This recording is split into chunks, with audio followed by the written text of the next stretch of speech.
everyone, I am Tamsa Tyagi, your biology mentor and I am on your English channel जहाँ पर हम सभी ने प्रण ले लिया है, प्लेज ले ली है 20 दिन तक अपने बायोलॉजी को पढ़ने के लिए। साथ साथ आपको और भी यहाँ पे सब्जेक्ट्स पढ़ाए जा रहे हैं।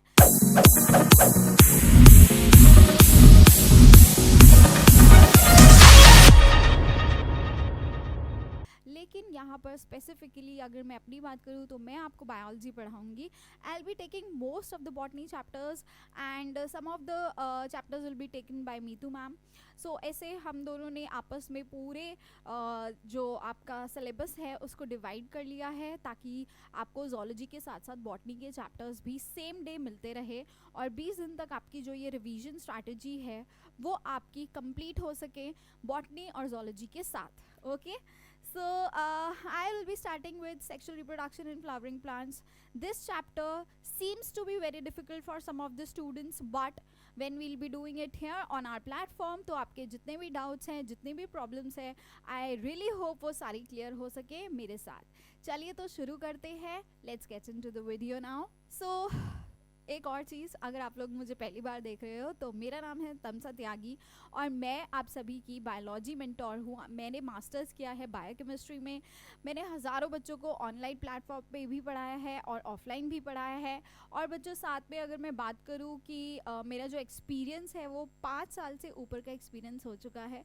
सो आई रियली होप कि ये जो एक्सपीरियंस है आप सभी की पढ़ाई में काम आएगा ताकि आप लोग अपने एग्ज़ाम को क्लियर कर सके, अपने डाउट्स को क्लियर कर सके, अपने हर एक टॉपिक में जहाँ पे भी आपको प्रॉब्लम आती है वहाँ पर मैं अपनी पूर्ण मेहनत करूँगी कि आप सभी को हेल्प कर पाऊँ। Alright, so let's just get started. Now when we talk about sexual reproduction, so बेटा ये जो टर्म है, आप रिप्रोडक्शन टर्म के बारे में पहले हम यहाँ पे जान लेते हैं। सेक्सुअल रिप्रोडक्शन क्या रहता है यार? हाँ, आपको क्या लगता है? What is sexual reproduction? क्या होता है सेक्सुअल रिप्रोडक्शन? बेटा ये एक ऐसा रिप्रोडक्शन का मेथड है जहाँ पर गैमीट्स का फ्यूजन होता है। ठीक है, यहाँ पे क्या होता है स्पेसिफिकली अगर हम बात करते हैं सेक्सुअल रिप्रोडक्शन की, यहाँ पर गैमीट्स का फ्यूजन रहता है। ठीक है, ओके, फ्यूजन ऑफ गैमीट्स। अब ये गैमीट्स क्या रहते हैं? Gametes are basically the sex cells, okay, which are involved in the reproduction. तो ये जो gametes होते हैं ये मेल और फीमेल gametes रहते हैं, मेल और फीमेल gametes रहते हैं जो कि आपस में फ्यूज करते हैं, फर्टिलाइज होता है और फिर यहाँ पे एक प्रोडक्ट क्रिएट होता है जिसको हम बोलते हैं जाइगोट। और फिर ये जाइगोट जो है ये कन्वर्ट हो जाता है आपका एम्ब्रियो में। और ये कैसे होता है? ऐसे नहीं कि डायरेक्टली हो जाएगा, there is a complete developmental process. यहाँ पे इसकी एम्ब्रियो के अंदर जो है वो डेवलपमेंट चलती है ना बच्चे? क्या चलती है? डेवलपमेंट चलती है। यहाँ पे ये इसको हेल्प करता है डेवलप होने में, राइट?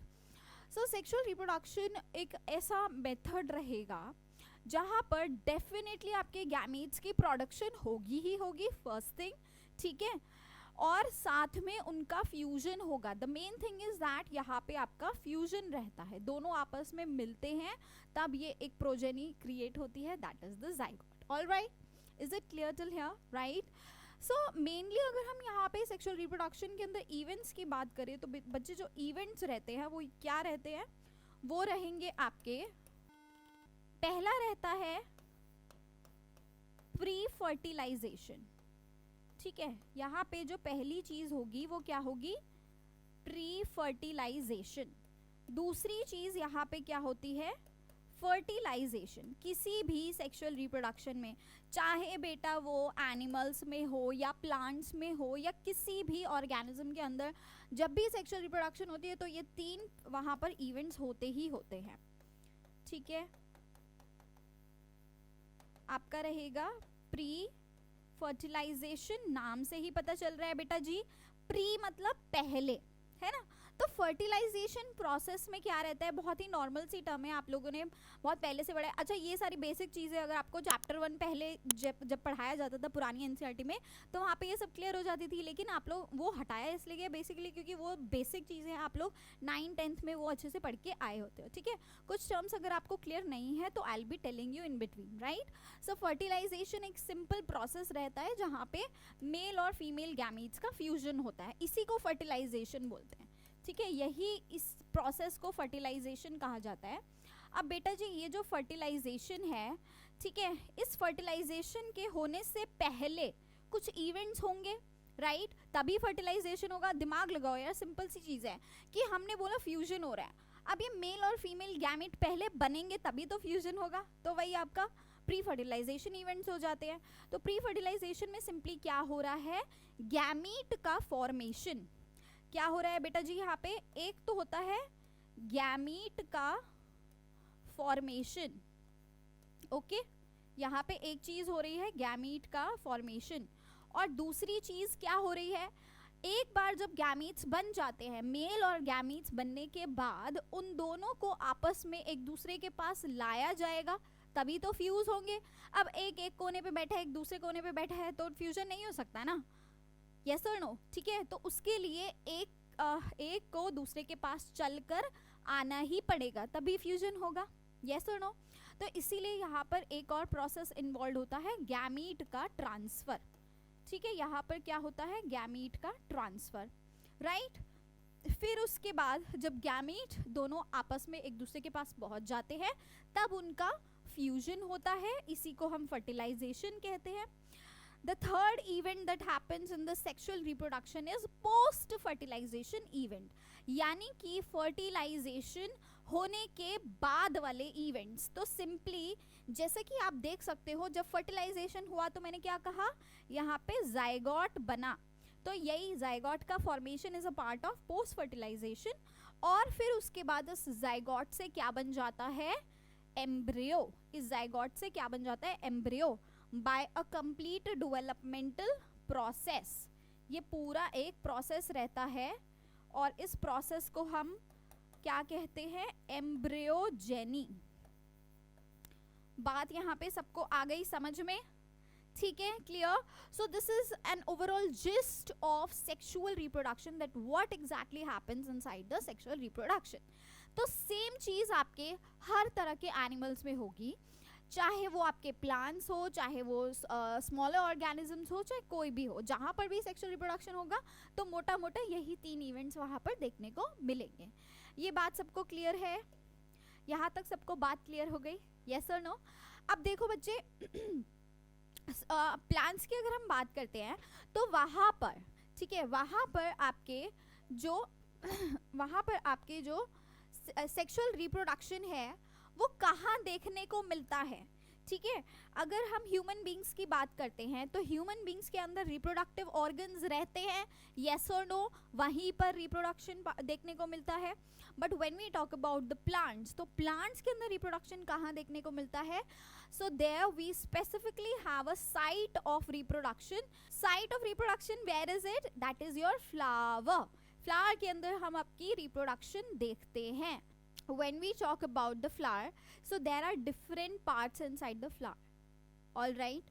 कौन कौन से parts आपको यहाँ पे देखने को मिलते हैं, you have some of the essential parts and some of the non-essential parts। हम simply flower, हमें देखो यार, हमें ना यहाँ पे ना, हम छोटे बच्चे तो है नहीं कि हम यहाँ पे एक एक पार्ट को समझ रहे हैं, पेटल्स, सेपल्स, ये वो, राइट। हमें सिर्फ और सिर्फ कहाँ इंटरेस्ट है, हमें सिर्फ यहाँ पर ये इंटरेस्ट है कि रिप्रोडक्शन कैसे हो रहा है भैया, ठीक है। इसके अलावा हम और चीज़ों में यहाँ इंटरेस्टेड नहीं है, ठीक है। तो सिंपली हम लोगों ने यहाँ पे क्या किया है बच्चे, यहाँ पे जो फ्लावर के पार्ट्स होते हैं, and this is seen in your angiosperms. Angiosperms कौन से प्लांट होते हैं, एंजियोस्पर्म्स आपके फ्लावरिंग प्लांट्स होते हैं। जितने भी आपके फ्लावरिंग प्लांट्स होते हैं उनको हम क्या कहते हैं, एंजियोस्पर्म्स।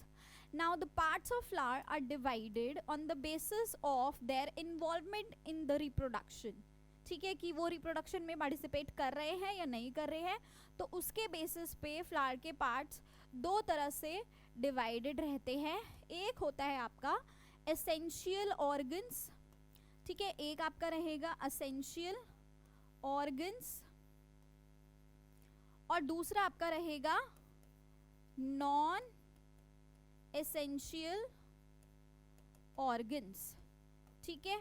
दूसरा आपका क्या रहेगा, नॉन एसेंशियल ऑर्गन्स। तो एसेंशियल ऑर्गन्स में आपके क्या आएंगे, मेल पार्ट और फीमेल पार्ट, ठीक है बच्चे। एसेंशियल ऑर्गन में आपके क्या आएंगे, एक आएगा आपका मेल पार्ट और दूसरा आपका आएगा फीमेल पार्ट। बेटा जी यहाँ पे जो मेल पार्ट होता है उसको हम क्या कहते हैं, what do we call it as, simple language में बचपन से पढ़ते आए हो, क्या होता है मेल पार्ट फ्लावर का, जल्दी बता दो। आपको यहाँ पे दिख रहा है मेल पार्ट कौन सा है, which one is the male part. ये इतने सारे आपको यहाँ पे ऐसे फिलामेंट्स दिख रहे हैं और उनके ऊपर इस तरह से एंथर्स अटैच्ड हैं। बेटा जी ये क्या है, these are all stamens, these are all stamen. तो ये आपका क्या रहता है, stamen, and this is your male part. Now this stamen consist of 2 parts.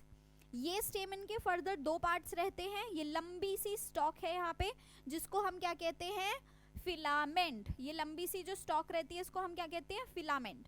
और ऊपर की तरफ आपके क्या रहते हैं, एंथर्स, ठीक है। ये क्लियर हुआ यहाँ पे, ये आप सभी जानते हैं, बचपन से पढ़ के आ रहे हो। स्टेमन है एंड स्टेमन के फर्दर 2 पार्ट्स रहते हैं, कौन कौन से, एंथर एंड फिलामेंट, यस और नो।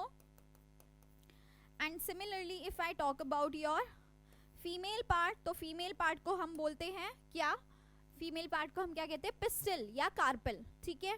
तो फीमेल पार्ट को हम पिस्टल या कार्पल कहते हैं। और ये जो पिस्टल या कार्पल रहता है बच्चे, इसके फर्दर 3 पार्ट्स रहते हैं, कौन कौन से, इसके फर्दर 3 पार्ट्स कौन से होते हैं बच्चे, एक ये रहा, ये आपका बिल्कुल जो सेंटर में है, this is what, this is your female part. So it has top most stigma, लंबी सी स्टॉक जिसको हम बोलते हैं style. So this is 1, this is 2, and यहाँ पे आपका रहता है ovary which is the 3rd part, yes और नो। बात क्लियर हुई। तो यहाँ पर हम लिख देते हैं फटाफट से, पिस्टल के कितने पार्ट्स रहते हैं बच्चे आपके, एक तो आपका हो गया स्टिग्मा,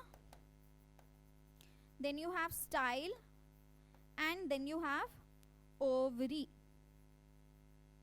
okay, ठीक है। बात यहाँ खत्म हुई।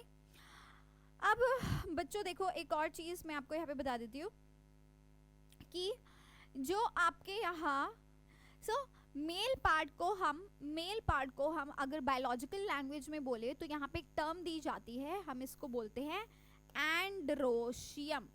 क्या हम कहते हैं इसको, androecium, we call it as androecium. And अगर हम बात करते हैं अपने फीमेल पार्ट की, तो फीमेल पार्ट को हम बोलते हैं गायनोशियम। इसको हम क्या कहते हैं, gynoecium, we call it as gynoecium. बात यहाँ पर क्लियर हुई सभी को, ठीक है, बात समझ में आई। Now students let's come on to the non essential organs.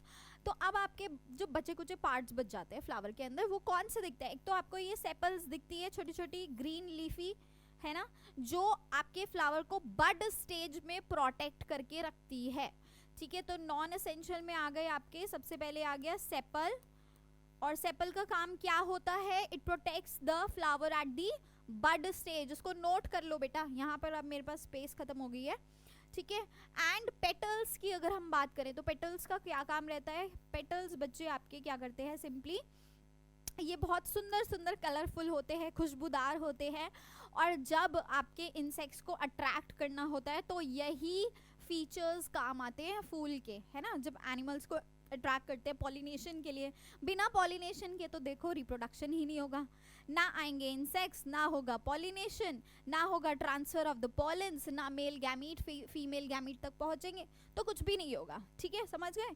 तो this is also an important part, but these are the external things, क्योंकि ऐसे बहुत से फ्लावर्स हैं जहाँ पर सुंदर पेटल्स होते ही नहीं पर फिर भी रिप्रोडक्शन हो रहा है। तो कंपैरेटिवली हम इनको नॉन एसेंशियल इसलिए कंसिडर करते हैं क्योंकि ये आपके एग्जैक्टली रिप्रोडक्शन के प्रोसेस के अंदर इन्वॉल्व नहीं होते, यहाँ पर कोई रिप्रोडक्शन का प्रोसेस नहीं हो रहा, समझ गए बात। फंक्शंस इनके इंपॉर्टेंट हैं, वो नोट कर लेना, आपको मैं बता ही चुकी हूँ, ठीक है। These attract the insects for pollination, और इनका काम होता है बड स्टेज में फ्लावर को प्रोटेक्ट करना। बात यहाँ खत्म हो गई। अब हम आते हैं आपके एंड्रोशियम पे। सो चलते हैं आगे की तरफ। देखो अब हम आ गए आपके एंड्रोशियम पे, यानी कि स्टेमन्स। तो स्टेमन को ही हम एंड्रोशियम कहते हैं। क्या कहते हैं बच्चे हम स्टेमन को? एंड्रोशियम। अच्छा, एंड्रो शब्द जहां भी आएगा, ये एंड्रो शब्द जहां भी आएगा इसका मतलब ही क्या होता है? मेल। ठीक है, इसका मतलब क्या होता है? मेल। एंड्रो शब्द जहां भी आएगा मेल। सो एक टिपिकल स्टेमन के अंदर हमें क्या चीजें दिखती है? एक हमें दिखता है एंथर और एक लंबी सी स्टॉक दिखती है फिलामेंट। ठीक है, तो ये जो फिलामेंट होती है, ये जो फिलामेंट रहती है बच्चे, ये एक लॉन्ग स्टॉक रहेगी और इसका काम क्या होता है? It is bearing the anther. ठीक है, it is a long stock, right? लिखते जाओ आप लोग फटाफट से सभी। It is a long stock which is slender. Slender का मतलब क्या होता है? आपके एनसीईआरटी में ये शब्द लिखा है पतली, पतली सी डंडी है ये। ठीक है, बेयरिंग एंथर्स, यहाँ पे इसके ऊपर ही एंथर्स प्रेजेंट होते हैं। And these are attached where, ये कहाँ अटैच्ड होती है बच्चे? These are attached to either your thalamus. ठीक है, थैलेमस से अटैच होगा। थैलेमस क्या होता है? जो आपका पीछे आपने देखा था ऐसे फूल होता है ना, ठीक है, यहाँ पे ये उसका पेडिसल रहेगा फ्लावर का। ये यहाँ पे उसका स्वॉलन जो पार्ट रहता है, जिसके ऊपर आपका यहाँ पे फ्लावर के सारे पार्ट्स आ जाएंगे। ये आपका ओवरी, ये आपका आ गया फीमेल पार्ट, ये आपके आ गए मेल पार्ट्स, है ना, ये आपके आ गए मेल पार्ट्स। और फिर यहाँ पे आपके इधर से पेटल्स भी आ जाएंगे। समझ रहे हो ये बात? ये आपके पेटल्स भी आ जाएंगे। तो ये सभी इस थैलेमस पे, ये मोटा सा स्वॉलन पार्ट रहता है जिसपे ये अटैच रहते हैं, और इसी को हम क्या कहते हैं? We call it as thalamus. इसी को हम क्या कहते हैं बच्चे? यही स्वॉलन पार्ट को हम थैलेमस कहते हैं। ठीक है, बात समझ में आई? सो इसी थैलेमस पे आपका ये फिलामेंट अटैच होता है। कभी कभी क्या होता है, फिलामेंट्स जो हैं वो आपके पेटल से भी अटैच हो सकते हैं। हो सकता है कि ये यहाँ पे डायरेक्टली सिर्फ पेटल से ही अटैच हो, थैलेमस में ना हो। और आपने एक और टर्म सुनी होगी, टेपल। टेपल क्या होता है? जब आपके सेपल्स, यहाँ पे छोटे छोटे सेपल्स रहते हैं, ये सभी जानते हो ग्रीन कलर के सेपल्स। तो कभी कभी क्या होता है बच्चे, ये सेपल्स जो है पेटल्स के साथ जुड़े होते हैं। ठीक है, ये टेपल क्या रहेगा? When the petal is attach to the sepal. ठीक है, जब पेटल सेपल के साथ जुड़ा होता है नीचे की तरफ से, तो वो एक कॉमन स्ट्रक्चर बनाता है टेपल। ठीक है, तो आपके फिलामेंट्स जो हैं वो या तो थैलेमस से अटैच हो सकते हैं, they can be either attach to the thalamus और सिंपली पेटल और इवन टू द टेपल। बात समझ में आ गई? ठीक है, बात समझ में आ गई सभी को? यस और no? I am writing here इधर टू द इधर टू योर थैलेमस। ठीक है, या तो थैलेमस से होगा, या पेटल से होगा, या टेपल से होगा। ठीक है, किसी से भी अटैच हो सकता है। बात क्लियर हो गई फिलामेंट? ठीक है, अब हम आते हैं एंथर पे। Now let's talk about the anther. So anther जो होता है बच्चे, एंथर जो रहता है आपका, it is a bilobed structure. Now what do you mean by bilobed? एक लोब ये रही और ये दूसरी लोब, तो एंथर कुछ इस तरह नजर आता है और ऐसे ये फिलामेंट से अटैच होता है। तो क्योंकि इसके दो ग्लोबुलर स्ट्रक्चर्स रहते हैं इसके अंदर, ठीक है, so it is these are two lobes, right? So इसीलिए इसको हम बोलते हैं it is a bilobed structure. साथ में क्या रहता है? बायलोब्ड होने के साथ में अगर आप एंथर को यहाँ से कट कर दो, ठीक है, ऐसे बीच में से उसको अगर आप कट कर देंगे, तो आपको कुछ इस तरह का स्ट्रक्चर एंथर के अंदर नजर आता है, जहां पर आप देखोगे कि एक लोब के अंदर, है ना, एक लोब के अंदर इस तरह से दो ऐसे यहाँ पर सैक रहते हैं, कैविटी टाइप्स रहती है, which is full of certain tissues, cells, जो कि बाद में जाके पॉलन ग्रेन्स बनेंगे। अभी मैं आपको उसके बारे में एक्सप्लेन करूंगी। तो दो इस तरह यहाँ पे क्या रहते हैं? पाउचेस रहते हैं। ठीक है, तो इन पाउचेस को हम क्या बोलते हैं? These are known as micro microsporangia, ठीक है, माइक्रोस्पोरेंजिया। तो ऐसे यहाँ पर टोटल अगर मैं पूरे एक एंथर की बात करूँ तो कितने हो जाएंगे बच्चे, how many will be there, 4 will be there, ठीक है। तो इसीलिए इस स्ट्रक्चर को हम बोलते हैं it is a tetrasporangiate structure. क्या है ये, एक टेट्रास्पोरेंजिएट स्ट्रक्चर है, it is a tetrasporangiate structure. बात समझ में आई। नाउ साथ साथ जो ये आपका एंथर होता है, देखो it is covered with 2 theca, है ना, ये 2 थीका इसकी यहाँ पे से ये कवर्ड रहता है, इसकी जो कवरिंग होती है वो 2 थीका से बनी होती है, इसीलिए हम इसको एक और टर्म देते हैं, it is also known as dithecous, ठीक है। बात समझ में आ गई, तीनों टर्म समझ में आई। It is a tetrasporangiate, it is bilobed and as well as it is dithecous. यहाँ पे क्लियर हुआ सभी को, ऑल राइट। नाउ ये जो माइक्रोस्पोरेंजिया है ना बच्चे, अभी तो इसके अंदर आपकी क्या प्रेजेंट होती है, it is full of sporogenous tissue, यहाँ पे sporogenous tissue प्रेजेंट होती है, लेकिन यहाँ पे S यहाँ लिख रही हूँ मैं, ठीक है, स्पोरोजीनस टिश्यू। लेकिन यही जो माइक्रोस्पोरेंजिया, अभी ये जो मैं बता रही हूँ जब स्पोरोजीनस टिश्यू है तो उस टाइम माइक्रोस्पोरेंजिया जो है वो यंग स्टेज में है। कौन सी स्टेज में, यंग स्टेज, अभी यहाँ पे कोई मेच्योरेशन नहीं हुआ, ये मेच्योर नहीं हुआ, अभी एंथर आपका मेच्योर नहीं है।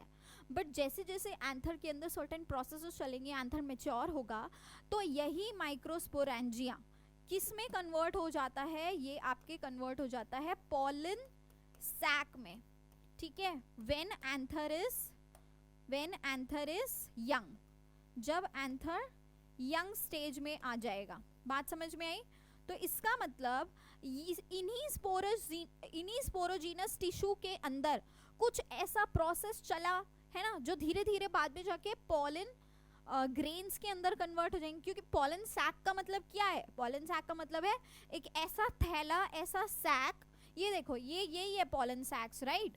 तो ये पूरे पॉलन ग्रेन से भरे हुए हैं। अब ये यहाँ पे तो स्पोरोजीनस टिश्यू प्रेजेंट थी, अब टिश्यू से पॉलन ग्रेन्स कैसे बन गए, तो ऑब्वियसली वहाँ कुछ ना कुछ प्रोसेस चला होगा।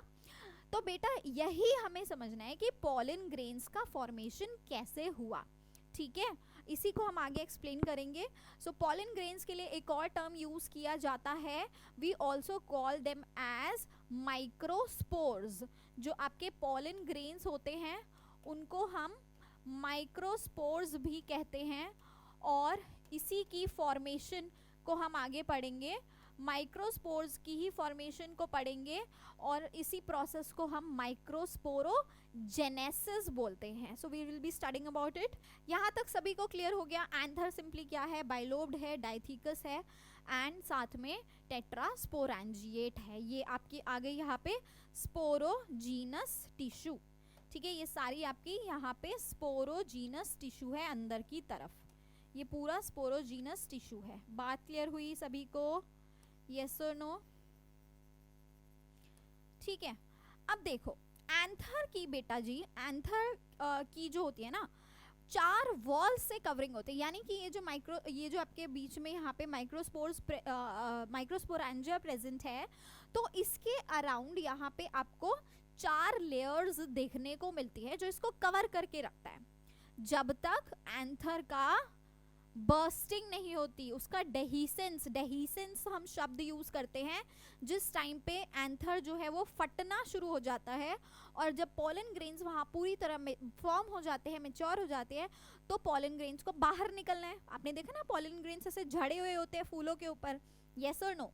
तो पॉलन ग्रेन्स बाहर निकलेंगे तभी तो वो ऐसे एक्सपोज्ड रहेंगे, और तभी वो आपके इंसेक्ट की बॉडी पे चिपकेंगे, और तभी वो पॉलिनेशन करेंगे। आप सारी चीज़ों को लिंक करके समझा करो। बायोलॉजी बहुत आसान है, आपको कुछ भी यहाँ पे ऐसे टेंशन लेने की जरूरत नहीं कि यार ये क्या पढ़ा दिया, अब ये कैसे आ गया। कॉन्सेप्ट को एक के साथ एक लिंक करके चलो, आपको सारी चीज़ें अच्छे से समझ में आएंगी। और ये एक बहुत ही बड़ा मिथ है कि बायोलॉजी रटने के लिए होती है। अब बताओ भैया इतना सब कैसे कोई रट सकता है, नहीं ना। डेफिनेटली आपको टर्म्स बार बार रिकॉल करनी पड़ती है, यार हम लोगों को भी करनी पड़ती है अब तक भी, ठीक है। There are a lot of terms हम भूल जाते हैं, बट लेकिन आपको जो कॉन्सेप्ट है वो बेसिकली आपको समझ में, बेसिक्स क्लियर है तो सब बढ़िया है, ठीक है, बाद में उसको रिकॉल करने में ज़्यादा टाइम नहीं लगता।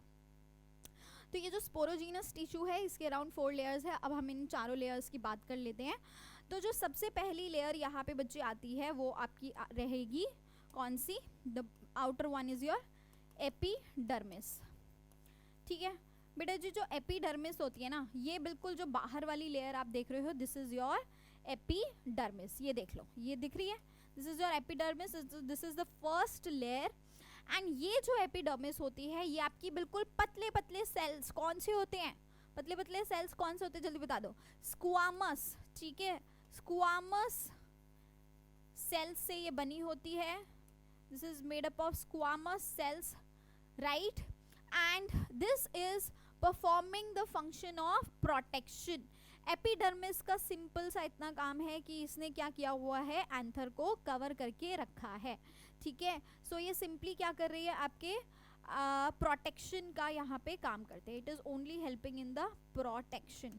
क्लियर हुई ये बात समझ में आई। अब इसके बाद में आती है आपकी नेक्स्ट लेयर जिसको हम बोलते हैं एंडोथीशियम। ये नेक्स्ट वाली जो दूसरी लेयर है अंदर की तरफ, this is your endothecium layer. So ये जो एंडोथीशियम लेयर है ना बच्चे, दिस एंडोथीशियम, इसका भी काम क्या रहता है आपका, इसका भी काम सिंपली रहेगा आपका प्रोटेक्शन में। और ये भी आपके स्क्वामस सेल से बनी होती है, but that is made up of stratified, ठीक है, स्ट्रैटिफाइड स्क्वामस से ये बना होता है, this is made up of stratified cells, okay. And again this is also helping in the protection, okay, इसका भी काम आपका प्रोटेक्शन में रहेगा। फिर आती है आपकी अगली जो लेयर्स आती हैं वो आती है मिडिल लेयर्स। नेक्स्ट जो आती हैं इसके बाद यहाँ पे ये वाली जो लेयर देख रहे हो, इसके अंदर एक्चुअली आपकी 2 से 3 लेयर्स रहती हैं जिनको हम मिडिल लेयर्स कहते हैं। बात समझ में आई, 2 से 3 लेयर्स रहती हैं जो कि आपके, अच्छा देखो ये जितनी भी जो ये लेयर्स बनती जा रही है ना बेटा, ये सब की सब आपके एपिडर्मल सेल से ही बन रही है, ठीक है। यहाँ पे जितनी भी जो ये सेल्स, जितनी भी जो ये लेयर्स बनी है, ये जो एपिडर्मल सेल्स होते हैं, इन्हीं के डिफरेंशिएशन से ये अंदर की तरफ आपकी लेयर्स बनती जा रही हैं। बात समझ में आ रही है, ठीक है। Now middle layers are 2 to 3 in number for sure, and again इनका भी काम क्या है, प्रोटेक्शन में, ठीक है। मिडिल लेयर्स का भी काम प्रोटेक्शन में रहता है। सो मिडिल लेयर्स आप जब भी देखोगे तो ये आपको मिलेंगी 2 से 3, ठीक है, 2 to 3 number, and they are also helping in protection. And साथ में आप देखोगे बच्चे कि जिस टाइम पे आपका एंथर डिहाइस करता है ना, जब एंथर डिहाइस करता है तो यहाँ पर इस तरफ यहाँ पे ये ऐसे डिहाइस होना शुरू होती है, तो उसके लिए एक यहाँ पे you can say a small groove starts forming, और उसके लिए आपकी जो मिडिल लेयर्स है यहाँ पे क्या करती हैं, एक पतली सी लेयर बना देती है जिसको हम बोलते हैं स्टोमियम। क्या बोलते हैं, we call it as stomium. So ये जो स्टोमियम होता है ये बिल्कुल 1 सेल थिन रहता है, यानी कि सिर्फ एक सेल जितना पतला रहेगा, 1 सेल्ड थिन रहेगा। और जब आपके यहाँ पे ग्रूव फॉर्म होना शुरू हो जाता है तो यही स्टोमियम जो है वो क्या करता है, यहाँ पे डिहाइस करने में हेल्प करता है, और फिर यहाँ से ये अंदर तक चला जाएगा और फिर पॉलन ग्रेन्स बाहर आना शुरू हो जाएंगे। बात समझ में आ गई, ठीक है। Now the next thing is टेप्टम। अब टेप्टम क्या है बच्चे, टेप्टम इज द लास्ट लेयर। टेप्टम जो है यहाँ पे बिल्कुल आखिरी की लेयर रहती है, चौथी layer, that is your tapetum. I'm not writing it here, I'm just writing the points over there only. So टेप्टम का जो मेन काम रहता है, देखो टेप्टम जो है आपके बिल्कुल स्पोरोजीनस को सराउंड कर रही है ना। तो इसका काम क्या रहेगा, जब जिस टाइम पे पॉलन ग्रेन्स मेच्योर हो रहे होते हैं, यानी कि वो बड़े हो रहे होते हैं, तो ड्यूरिंग ये क्या करेंगे, यहाँ पे मैचुरेशन के टाइम पे ये क्या करेंगे, पॉलन ग्रेन्स की मैच्योरेशन के टाइम पे ये क्या करते हैं, they are providing the nutrition, ठीक है। इनके अंदर अच्छा खासा रिजर्व्ड फूड मटेरियल्स रहते हैं बच्चे, जो कि यहाँ पे न्यूट्रिशन प्रोवाइड कर रहे होते हैं. They are having a lot of reserved material, a lot of reserved food inside their cells, and that is helping in the maturation of the developing pollen grains. ठीक है, बात समझ में आ गई यहाँ पे सभी को. एंड साथ साथ बेटा जी यहाँ पे ना ये एक एंजाइम भी प्रोड्यूस करता है विच इज़ नोन एज कैलेज. ठीक है, जो कि जब आपको कैलोज को जब ब्रेक करना पड़ेगा ना, ठीक है, during the time of the fertilize, जब आपका एंटर करता है स्टिग्मा के अंदर, ठीक है, पॉलन ग्रेन जब लैंड करेंगे तो उस टाइम पे वो एंटर करेगा, तो उस टाइम पे वहाँ पे there is a protective layer which is made up of कैलेज.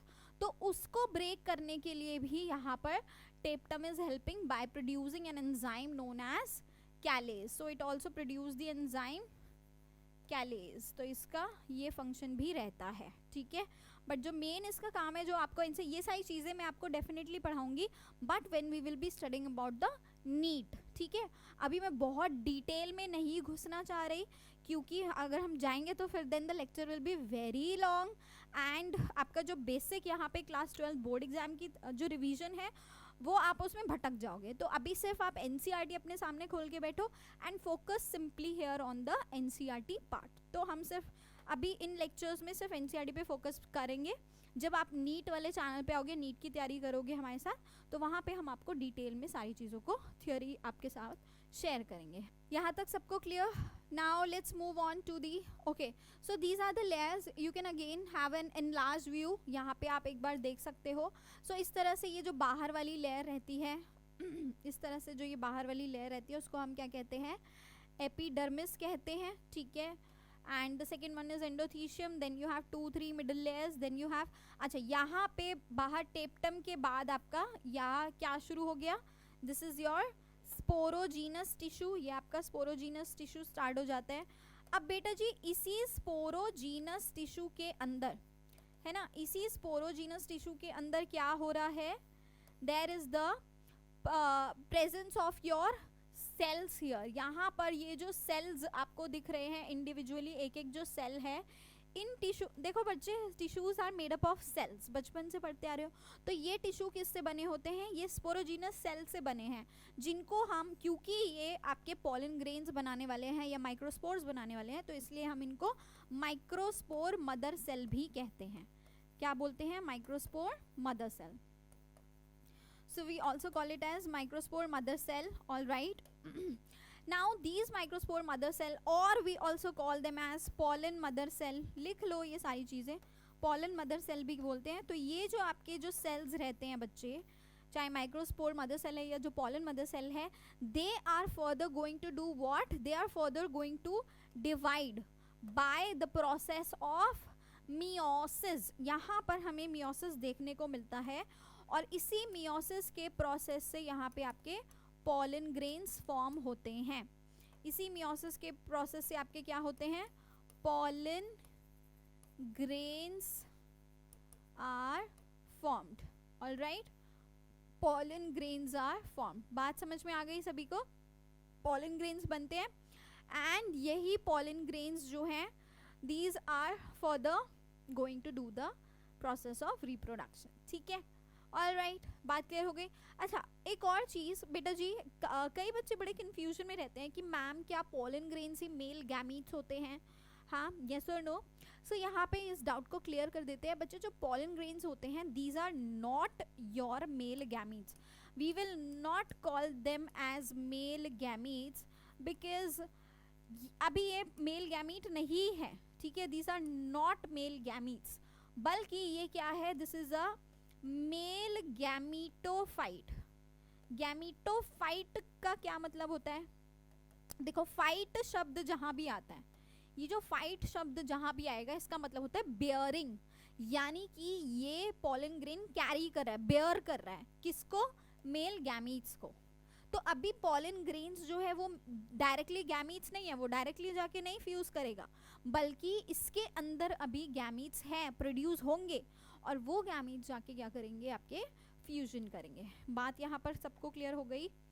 Yes और नो? ठीक है, and then let's move on to the next slide.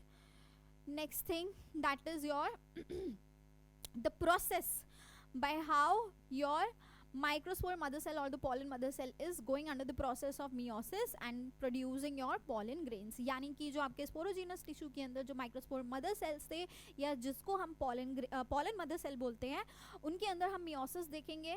Meiosis आप सभी जानते हैं, मियोसिस दो प्रोसेस में होता है, मियोसिस 1 एंड मियोसिस 2. एंड उसके बाद आपका क्या प्रोड्यूस हो जाएगा यहाँ पे, टेट्राड ऑफ पॉलन सेल्स, यानी कि 4 पॉलन ग्रेन्स प्रोड्यूस होंगे. हर मियोसिस का बाय प्रोडक्ट क्या होता है, 4 हैप्लॉइड सेल्स. ठीक है, every diploid cell will go under the process of meiosis and produce 4 haploid cells. तो यहाँ पे आप देख सकते हो ये भी डिप्लॉइड है. डिप्लॉइड हैप्लॉइड तो चीज़ें क्लियर है ना. अब मैं ये तो ना समझाने बैठूँ, क्लास 11th में पढ़ लिया होगा सभी ने.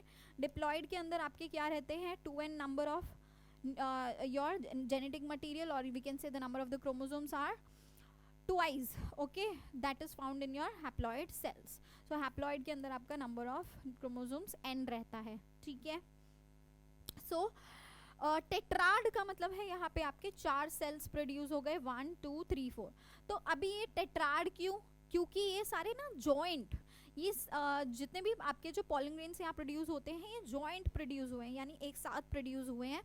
एंड बाद में जाके what will happen, they are going to segregate and independently be present as individual pollen grains. तो ये इनिशियली चिपके हुए होते हैं और धीरे धीरे करके सेग्रीगेट कर जाते हैं. ठीक है, सो यस, यहीं पे आपकी जो है कैलोस की लेयर मिलेगी जिसको सेग्रीगेट करने में हेल्प होगा. ठीक है, नाउ अ डिहाइज्ड एंथर. डिहाइज्ड एंथर की अगर हम बात करें तो वो कुछ इस तरह नज़र आता है. यहाँ पर आप देख सकते हो, ये आपके, आप देख सकते हो जो एक डिहाइज्ड एंथर है ना. अब इसमें आपको क्या यहाँ पे 4 कैविटीज़ दिख रही हैं, नहीं, आपको सिर्फ यहाँ पे क्या दिख रही हैं, 2 कैविटीज़ दिख रही हैं. यस और नो, दिख रही है ना 2 कैविटीज़. तो ऐसे एंथर के अंदर हम देखेंगे कि इनकी जो दोनों लोब्स हैं वो ज्वाइन हो चुकी हैं and they are simply having 2 cavities, 1 in each lobe. ठीक है, 1 in each lobe. Yes or no? हाँ. All right, now students, pollen grains जो यहाँ पे 4 की फॉर्म में देखो ये चिपके चिपके प्रोड्यूस हो रहे हैं, और जैसे जैसे ये बाहर की तरफ मूव कर रहे हैं, they are going to segregate, है ना. ये they start segregating and these pollen grains will be released out. यहाँ पे स्टोमियम प्रेजेंट होती है और स्टोमियम क्या करती है, वहाँ से फटना शुरू हो जाती है and pollen grain start moving out. तो ये जो एक ग्रूव है वो यहाँ फॉर्म हो जाता है, इस तरह से ऐसे ग्रूव बनने लगता है अंदर, and the pollen grain starts bursting out, and this is known as dehiscence, and this process of release of pollen grains is known as pollination. बात समझ में आ गई. ये वाला प्रोसेस सबको समझ में आया. सिंपली क्या हो रहा है, मियोसिस 1 में आपका क्या हुआ, ये जो सेल है इसके आपके 2 न्यूक्लियस यहाँ फॉर्म हो गए, right. So this cell is still what, अभी भी ये डिप्लॉयड है. बट मियोसिस 2 में आपके क्या होते हैं, फर्दर डिवीजन होएगी, 4 सेल्स प्रोड्यूस हो जाएंगे. अभी यहाँ पे 2 सेल्स हैं, पर यहाँ पे क्या होगा, 4 सेल्स प्रोड्यूस हो जाएंगे और चारों के पास एक एक सेट ऑफ क्रोमोसोम चला जाएगा. ठीक है, and then they are going to segregate. बात समझ में आई. सो दिस प्रोसेस,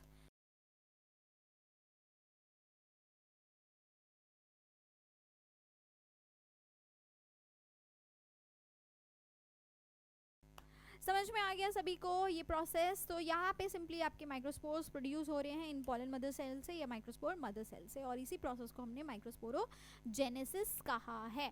यानी कि भैया यहाँ तक हमारा क्या हो गया है, मेल गैमेटोफाइट की प्रोडक्शन हो गई है कंप्लीट. अब क्या होता है फर्दर सिंपली ये होता है कि आपके जो पॉलन ग्रेन्स है ना, they will produce male gametes. But वो कब प्रोड्यूस करते हैं, जब ये जाकर लैंड करते हैं, कहाँ पर, आपके स्टिग्मा के ऊपर. ठीक है, तो उसके लिए पहले हमें क्या पढ़ना पड़ेगा, उसके लिए पहले हमें ये जानना पड़ेगा कि भैया पॉलिनेशन कैसे हो रहा है, वो लैंडिंग कैसे हो रही है. So that process where the pollen grains are released and when they land on the stigma of same flower or another flower, that is known as pollination. So उसको भी हम अभी डिटेल में यहाँ पे कवर करेंगे. पॉलन ग्रेन्स की अगर हम बात करें तो पॉलन ग्रेन्स बेटा जी आपके क्या रहते हैं, they are of different sizes. ये आपके अलग अलग साइजेस के आपको मिलेंगे, डिफरेंट साइज, है ना. डिफरेंट कलर्स आपको देखने को मिलेंगे यहाँ पे। एंड अगर हम बात करें यहाँ पे आप देख सकते हो ये पॉलन ग्रेन्स जो है ये आपके लीफ के ऊपर झड़े हुए जो आपको दिखाई दे रहे हैं, right. So again pollen grains की जो मेन चीज़ है कि they are made up of what, they are made up of 2 layers. So made up of 2 layers. जो बाहर वाली रहती है बच्चे उसको हम बोलते हैं एक्साइन, और जो अंदर वाली होती है उसको हम क्या कहते हैं, इंटाइन। सो जो बाहर वाली लेयर रहती है वो आप देखोगे कि पॉलन ग्रेन्स जो होते हैं ना उसको हम बहुत टाइम तक स्टोर करके रख लेते हैं एंड वो ख़राब नहीं होती हैं। मतलब स्टोरेज का एक जो हम नेचुरल प्रोसेस से अलग हट के जो स्टोरेज कर रहे हैं सालों सालों तक, वो एक डिफरेंट चीज़ है। बट वैसे भी पॉलन ग्रेन्स अगर मान लो आज झड़े हैं तो कभी कभी तो कुछ दिन तक रह जाते हैं, कभी कभी कुछ महीनों तक भी ये वायबल रहते हैं। I will tell you what is viability, okay. So वो रीज़न क्या है कि एक्साइन जो है वो एक ऐसे सब्सटेंस से बना होता है जिसको हम बोलते हैं स्पोरोपोलिनिन। किससे बना है, स्पोरोपोलिनिन। और बच्चे ये जो स्पोरोपोलिनिन होता है ना, ये स्पोरोपोलिनिन एक्साइन को खराब नहीं होने देता, ठीक है। ये एक्साइन को आई मीन टू से this exine is made up of sporopollenin which is a very resistant substance. ये एक ऐसा रेजिस्टेंट सब्सटेंस है, मतलब माना जाता है कि यार अभी तक भी ऐसे कुछ एसिड्स नहीं बने, ऐसे कुछ बेसिस नहीं बने, या ऐसी कोई भी चीज़ नहीं बनी जो इसको ख़राब कर पाए, इसको डिग्रेड कर पाए या इसके साथ रिएक्ट कर पाए। तो ये हाईली रेजिस्टेंट होता है स्पोरोपोलिनिन, है ना। और इसी की एक खास बात है कि ये एक्साइन को अच्छे खासा प्रोटेक्ट करके रखता है। और आपके इसी वजह से जो पॉलन ग्रेन्स हैं वो चाहे कितने भी हार्श कंडीशंस हो, चाहे कितने भी हार्श कंडीशंस हो, हार्श कंडीशंस यानी कि कितनी भी बाहर एसिडिटी हो, कितना भी एसिडिक नेचर हो, कितना भी अल्कलाइन नेचर हो आउटर एनवायरनमेंट का, कितना भी आपका वहाँ पे टेम्परेचर हाई हो या टेम्परेचर लो हो, है ना, तो हर तरह की कंडीशन को ये झेल लेता है। Every kind of harsh condition is tolerable by the pollen grains because of the presence of the sporopollen there. Now let's come on to the intine which is the innermost continuous layer, ठीक है। तो अभी मैंने क्या शब्द use किया, continuous. अब continuous में स्पेशली यहाँ क्यों बोल रही हूँ, यहाँ क्यों नहीं बोला, क्योंकि बेटा जो एक्साइन होती है ना, आप देख सकते हो यहाँ पे ऐसे ऐसे कुछ बाहर निकलते हुए नज़र आ रहा है, येस और नो, है ना, कुछ ऐसे स्पाइक्स दिख रहे हैं आपको यहाँ पे, पर उसके साथ साथ बीच बीच में यहाँ छेद भी हैं। अब ये क्या होता है, तो बेसिकली आपको जब पॉलन ग्रेन आप बाहर से देखते हो तो आपको ऐसे छेद छेद नज़र आते हैं। ये और कुछ नहीं होते, ये आपके रहते हैं पॉलन पोर्स, ठीक है। ये क्या होते हैं, पॉलन पोर्स रहते हैं आपके यहाँ पे। और ये पॉलन पोर्स जो हैं these are basically what helping in the growth of your pollen tube. जब आपका पॉलिनेशन होता है और स्टिग्मा पे लैंडिंग होती है तो इन्हीं पोर्स से आपके पॉलन ट्यूब निकल के आती है, ठीक है। तो इसका मतलब आपका जो ये बाहर से जो एक्साइन है वो कॉन्टिन्यूस तो नहीं है, पूरे में तो स्पोरोपोलिन नहीं प्रेजेंट है, बीच बीच में छेद है, right. So it is a non continuous layer, it is a non continuous layer, where as if I talk about your intine it is a continuous layer. And ये किससे बनी होती है बच्चे आपकी, ये बनी होती है आपकी सेल्यूलोज एंड पेक्टिन। ये किससे बनी है, सेल्यूलोज एंड ये पेक्टिन से बनी होती है, ठीक है। क्लियर हो गई बात समझ में आई।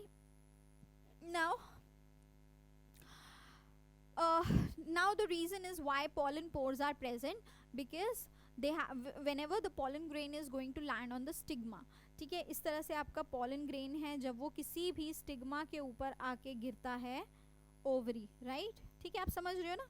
सो यहाँ पे जब भी ये लैंड करेगा तो क्या होगा, here the pollen grain is going to land and then there will be a compatibility test, वो मैं आपको बाद में बताऊंगी। फिर यहाँ से pollen grain बनना शुरू हो जाती, pollen tube बनना शुरू हो जाती है। तो ये जो pollen tube है ये कैसे बन रही है, in the from where, from these pores only, right, इन्हीं pores से बनती है। बात समझ में आ गई सभी को, ठीक है, चलो now let's move further. Okay, so I think we have already talked about the exine and intine and their nature and what they are made up of. So do we need to repeat it again? No na.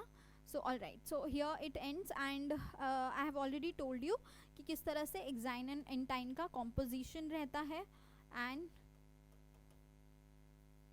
now we will be further talking about the immature microspore.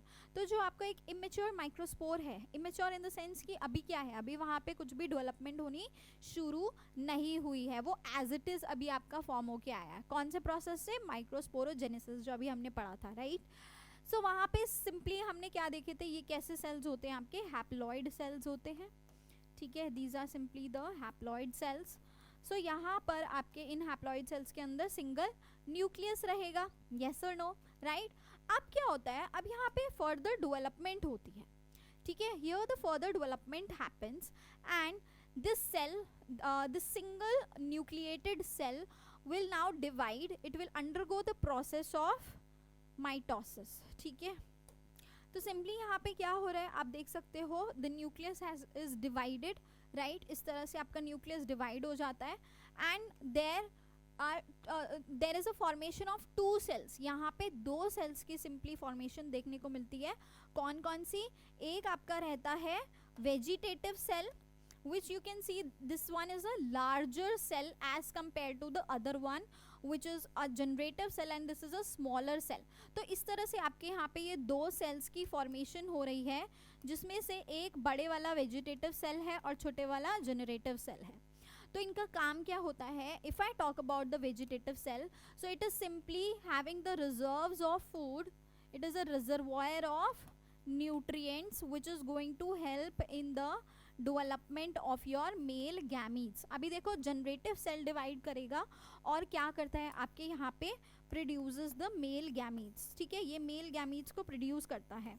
तो उसी male gametes को produce करने के लिए जितनी भी जो energy की रिक्वायरमेंट है वो कौन पूरी कर रहा है? वो ये जनरेटिव सेल पूरी कर रहा है, क्योंकि इसके अंदर क्या रहता है?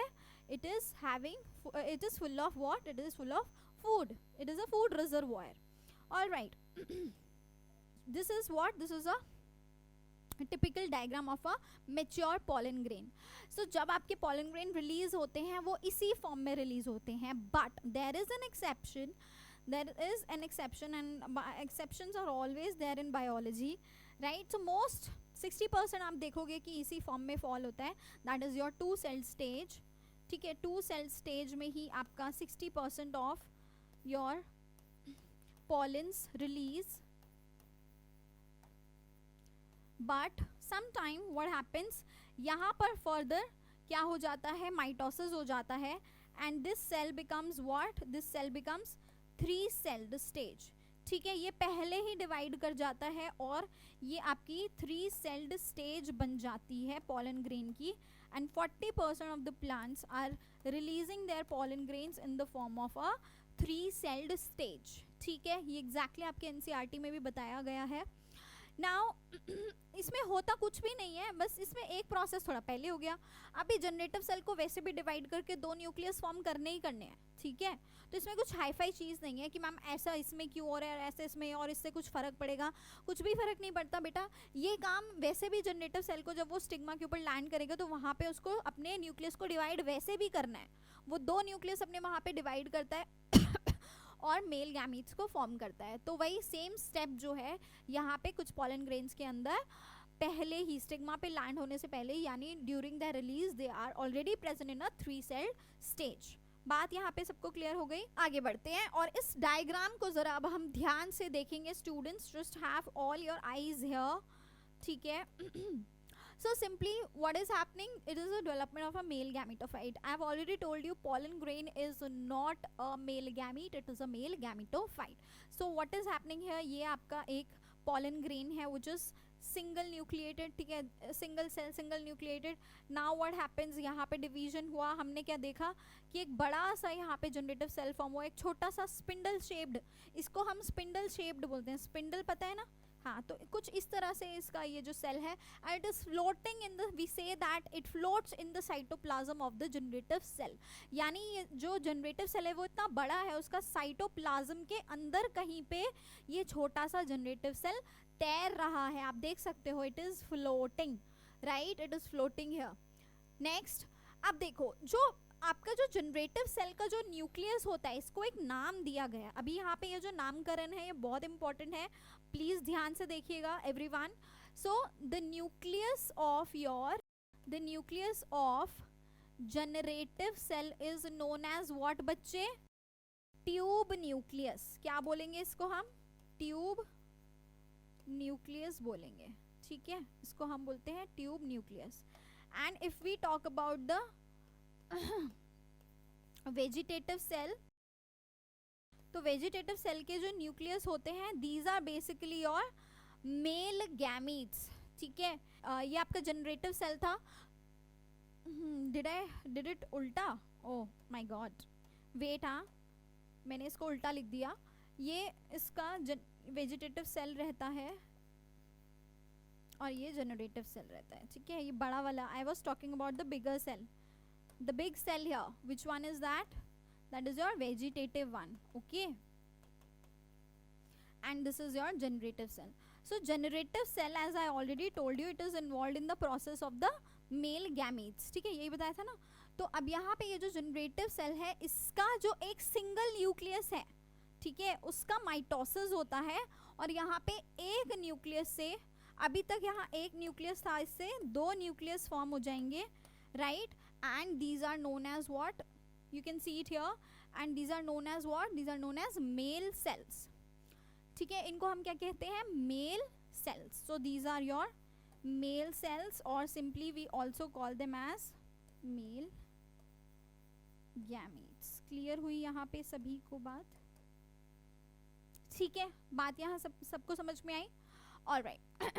Now these male gametes are going to fuse with the female gametes, and that will cause what? Fertilization to happen. So that we are going to study in the fertilization process, जो कि plants में specifically अगर हम बात करें तो plants में fertilization एक अलग तरीके से होता है जिसको हम बोलते हैं double fertilization. So why is it known as double fertilization and how it happens, that we are going to study in the next class. So before that let's just understand, उससे पहले हमें यहाँ पे ये जानने की ज़रूरत है कि यार pollen grains जो हैं वो क्या करते हैं, pollination कैसे करते हैं, है ना, कि किस तरह से वहाँ pollination होता है एंड किस तरह से वहाँ पे transfer of gametes. So अभी तक हम सिर्फ प्री फर्टिलाइजेशन इवेंट्स पढ़ रहे हैं, हमने मेल गैमीट का फॉर्मेशन देख लिया, हमें अभी फीमेल गैमीट का फॉर्मेशन भी देखना है, तो stay tuned, till that you have to watch the entire video, entire lecture, and also we have to understand how the transfer of the pollen grains is happening. So it's a long topic, you need to have some patience here in the class. All right, so cause severe okay, so here are some of the features of the pollen grains that we need to understand. देखो pollen grains जो होते हैं, अगर हम normally उनकी बात करें तो आपने देखा होगा कि बहुत सारे लोगों को pollen grain से allergies रहती हैं, especially have you ever heard about your parthenium, that is the carrot grass? So carrot grass की जो pollens होते हैं ना बच्चे, that causes a lot of respiratory disorders and what? Allergies. So apart from this also there are a lot of plant species that causes the allergies. The next feature is that they are rich in nutrients, तो ये अच्छे खासा nutrients इनमें रहता है obviously, and यही nutrient आप जानते होंगे कि इसको एज अ सप्लीमेंट यूज़ किया जाता है. They are used to you know make certain type of food supplements, जो कि टैबलेट्स की फॉर्म में, सिरप्स की फॉर्म में बहुत सारे एथलीट्स कंज्यूम करते हैं, बहुत सारे इवन जो आपके हॉर्सेस जो हॉर्स रेस में रन करते हैं उनको भी ये दिया जाता है. So that is used in the food supplements, right.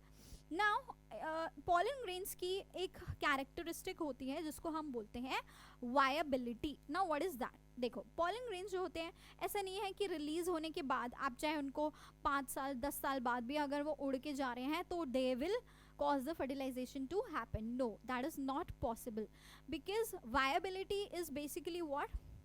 Viability आपका एक पर्टिकुलर समय रहता है जितने टाइम तक उस पॉलन ग्रेन की कैपेबिलिटी है to fertilize the female gamete. Okay, ऐसा नहीं है कि अगर रिलीज हुआ है तो बहुत लंबे टाइम तक वो वायबल रहेगा. नो. और ये आपके प्लांट टू प्लांट भी डिफर करता है. अब देखो कुछ प्लांट्स के अंदर कुछ दिनों की रहती है, कुछ में कुछ महीनों की रहती है. So it can depend, the viability can definitely depend. Alright. So अगर हम आपके राइस और वीट की बात करें राइस, वीट, राइट। तो इन सब में हमको क्या देखने को मिलता है, we can see that it is for 30 days, 30 दिनों तक देखने को मिलती हैं, और कुछ स्पीशीज में हमको वो महीनों तक भी देखने को मिलती हैं। Okay, now pollen grain viability की अगर हम बात करते हैं तो it is the exact definition, it can be asked in your board exam, so you can note it down. It is the ability of the pollen grains to bring about the fertility whenever they fuse with the female gamete. All right, now pollen grains को जो है हम बहुत अच्छे से store करके रख सकते हैं। आज के टाइम में तो देखो हर चीज़ हमारे पास इतना टेक्नोलॉजी इतना बढ़ चुका है ना, so we are capable of storing you know the male gametes, like यहाँ पे तो हम पॉलन ग्रेन्स को कर सकते हैं। इसके अलावा नॉर्मली भी मेल गैमीट्स को स्पर्म बैंक्स हो गए हैं, ठीक है, मेल गैमीट्स को स्टोर किया जाता है, सेल्स को स्टोर कर लेते हैं। तो ये सारी जो स्टोरेज होती है वो स्पेसिफिक कंडीशंस में होती है, ऐसे नहीं कि डब्बे में भरा और अपने है ना अपने संदूक में डाल के रख दिया और फिर आप इस खजाने को निकाल रहे हो 10 साल बाद। So that's technically not possible. They need a specific condition for that. So they are stored at a minus 196 degree Celsius temperature in liquid nitrogen. कहाँ पे? लिक्विड नाइट्रोजन में स्टोर किया जाता है बच्चे, ठीक है, लिक्विड नाइट्रोजन में इसको स्टोर किया जाता है।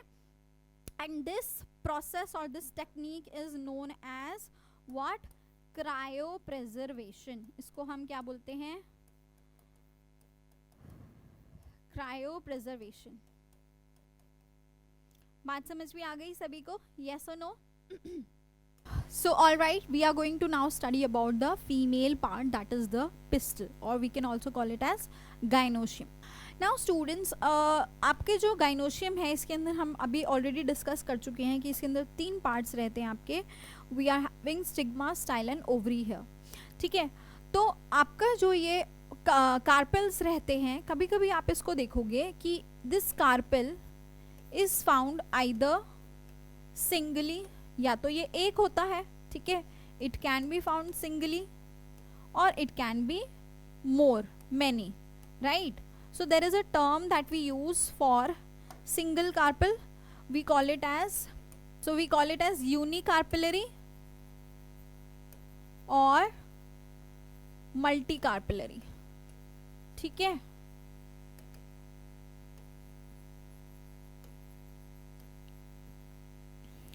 अब हम बात करते हैं मल्टी कार्पिलरी की। अब मल्टी कार्पिलरी भी जो है, कभी कभी क्या होता है ना, कार्पल्स बहुत सारे, जब बहुत सारे कार्पल्स होते हैं वो या तो वो सब एक दूसरे से अलग अलग प्रेजेंट है, ठीक है, सब एक दूसरे से फ्री हैं, जैसे कि आप यहाँ देख सकते हो बहुत सारे कार्पल्स हैं बट एक दूसरे से जुड़े नहीं हैं। So this type of multicarpellary thing is known as what? इसको हम बोलते हैं, इफ दे आर फ्री तो इसको हम बोलेंगे क्या? It is known as apocarpous. क्या बोलेंगे? एपोकार्पस, ठीक है। There is a term that we use for this, apocarpous. And अगर यही कार्पल्स आपकी क्या हैं, एक दूसरे से चिपकी हुई हैं कुछ इस तरह कि वो एक सिंगल नजर आ रही है, आप देख सकते हो यहाँ पे कितनी सारी स्टिग्मा है और एक सिन कार्पस ओवरी, एक सिंगल ओवरी फॉर्म हो गया है, ये आपका कंडीशन जो कहलाता है, इसको हम सिन कार्पस बोलते हैं, ठीक है। So if it is what? If it is fused then we call it as, बात समझ में आ गई सभी को? So it can be free, it can be fused, it can be apocarpous, it can be syncarpous, right. So syncarpous में simply ये fuse रहेगा, सिन का मतलब ही क्या है? चिपका हुआ, ठीक है, सेम सिन। नाउ एग्जाम्पल्स आप देख सकते हो, यहाँ पे एग्जाम्पल्स दिए गए हैं, so definitely have a look at the example. Multicarpellary का एग्जाम्पल आपका पैपावर रहता है, पैपावर सोमनिफेरम, आप लोगों ने पढ़ा होगा या आप लोग पढ़ोगे, पैपावर सोमनिफेरम, ठीक है, जिससे आपके yes exactly it's a Poppy plant. So and if we talk about your multi carpillary, which is your having free carpels, ठीक है, so this is having the example of Michelia, इसका example आपका Michelia रहता है, इसका रहता है Papaver somniferum, ठीक है, और simply you can write Papaver since it is given in your NCERT, ठीक है। चलो आगे बढ़ते हैं। So this is all about your pistil। Pistol के 3 पार्ट्स हम ऑलरेडी डिस्कस कर चुके हैं। Again I press this, so pistol के 3 पार्ट्स क्या रहते हैं बच्चे? पिस्टल के एक होता है आपका stigma, then you have style and then you have ovary. ठीक है, स्टिग्मा वो पार्ट रहता है जो क्या करता है, स्टिग्मा रिसीव करता है पॉलन ग्रेन्स को। So it is a kind of platform which is receiving what, it is receiving the pollen grains. So stigma, it is a platform, then you have a long style which is slender part, and then you have the ovary which is a bulged portion. ठीक है, bulb जैसा bulged portion रहता है. So this part is the stigma which is the receiving platform for the pollen grains. Then you have this slender style, and then you have the ovary which is a bulged portion here. ठीक है, flat platform that receives the pollen grains.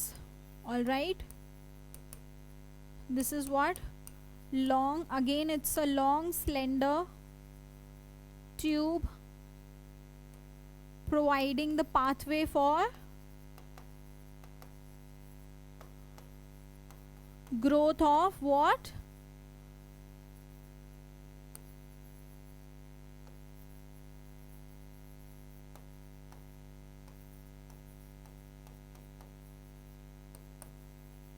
Pollen tube. देखो बच्चे, जब भी यहाँ पे pollen grain गिरता है और यहाँ से पॉलन ट्यूब बनना स्टार्ट होती है, तो ये इसी के अंदर होते हुए जाएगी और फाइनली यहाँ पे आपके ओव्यूल के अंदर जाके ये क्या करती है, मिलती है।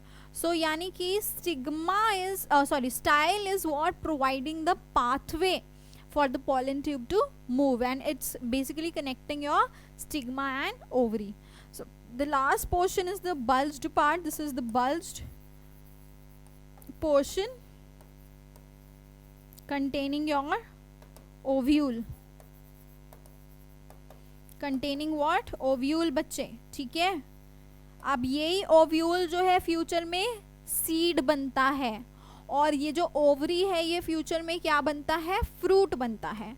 So if we talk about the future of their of these parts, इन पार्ट्स का फ्यूचर क्या है? सो ओवरी आपका आगे जाके क्या बनता है, फ्लावर फ्रूट बनता है, ठीक है। और ये क्या बनता है आपका, this is going to form your fruit, and if we talk about your ovule, this forms what? This forms the seed, ठीक है। ये आपका बीज बनाता है, फ्रूट बनता है और बीज बनते हैं। This is going to happen in the post fertilization event. अब इसी ओव्यूल के अंदर आप देखोगे जो आपके सीड्स का, आप देखो लिंक क्या है, सिंपली जितने नंबर ऑफ ओव्यूल्स यहाँ रहते हैं। अब देखो, मान लो यहाँ पे कितने मैंने दिखा दिए, 6 दिखा दिए, 6 ओव्यूल्स हैं। तो फ्यूचर में जब भी ये ओवरी फ्रूट में कन्वर्ट होगा तो क्या होगा, what will happen, उतने ही नंबर ऑफ सीड्स बनेंगे, right. So this is a direct connection. The number of the ovules in any ovary is obviously the same number of seeds which is found in a fruit, ठीक है, which is going to obviously form from that ovary only. So now these ovules can be one, कभी कभी ये ovule जो है वो single भी हो सकता है और ज़्यादा भी हो सकता है। सिंगल सीड जहाँ पे दिखते हैं, any example, mango, very nice. Then मैनी का और कहाँ दिखते हैं, देखा तरबूज, आप सभी ने कहा कितने सारे सीड्स निकलते हैं ना उसमें। So watermelon is an example, आपके पास बहुत एग्जाम्पल होंगे ऐसे। So these are one of the examples for both of them, right. Let's move further now. Now this is the diagram of what, ये आपका एक ओव्यूल ही दिखाया गया है basically. So this is an ovary. अगर हम उसके ओवरी के सेक्शन को कट करते हैं तो इस तरह से कुछ आपका ओवरी नज़र आता है। सो ओवरी के बाहर सबसे पहले अगर हम बात करते हैं तो ओवरी के बाहर यहाँ पे क्या रहती है, एक लेयर रहती है which is covering what, which is covering your ovary, right. So this is basically the periphery of the ovary, fine. Now further अंदर बात करते हैं तो ये आपका क्या रहता है, this is the ovarian locule, it's the cavity which is found here, ठीक है। इसको हम ओवेरियन लोक्यूल भी बोलते हैं और ओवेरियन कैविटी भी बोलते हैं, ठीक है। ये सिंपली एक स्पेस रहती है जहां पे आपके ओव्यूल्स और प्लेसेंटा प्रेजेंट रहेंगे। Then comes to the placenta. So बिल्कुल जो यहाँ पे आप सेंटर में ये जो पार्ट देख रहे हो बच्चे, ये आपका प्लेसेंटा रहता है। एंड प्लेसेंटा का काम आप सभी जानते हो क्या रहता है, it provides what, all the kinds of essential nutrients to the developing ovules. अब यहाँ पे ये जो छोटे छोटे आप देख रहे हो ये ओव्यूल्स रहते हैं जो कि डायरेक्टली प्लेसेंटा से कनेक्टेड है। So these are all what, these are all the ovules, right. So this is a kind of placentation which is showing here, ठीक है।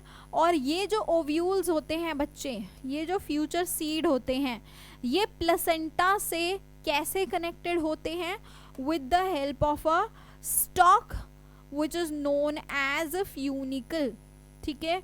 यहाँ पे ये इन स्टॉक की मदद से कनेक्टेड है जिनको हम क्या कहते हैं, funicle. So these stalks are known as what, funicle, ठीक है। बात समझ में आई। सो इन स्टॉक्स को हम फ्यूनिकल कहते हैं।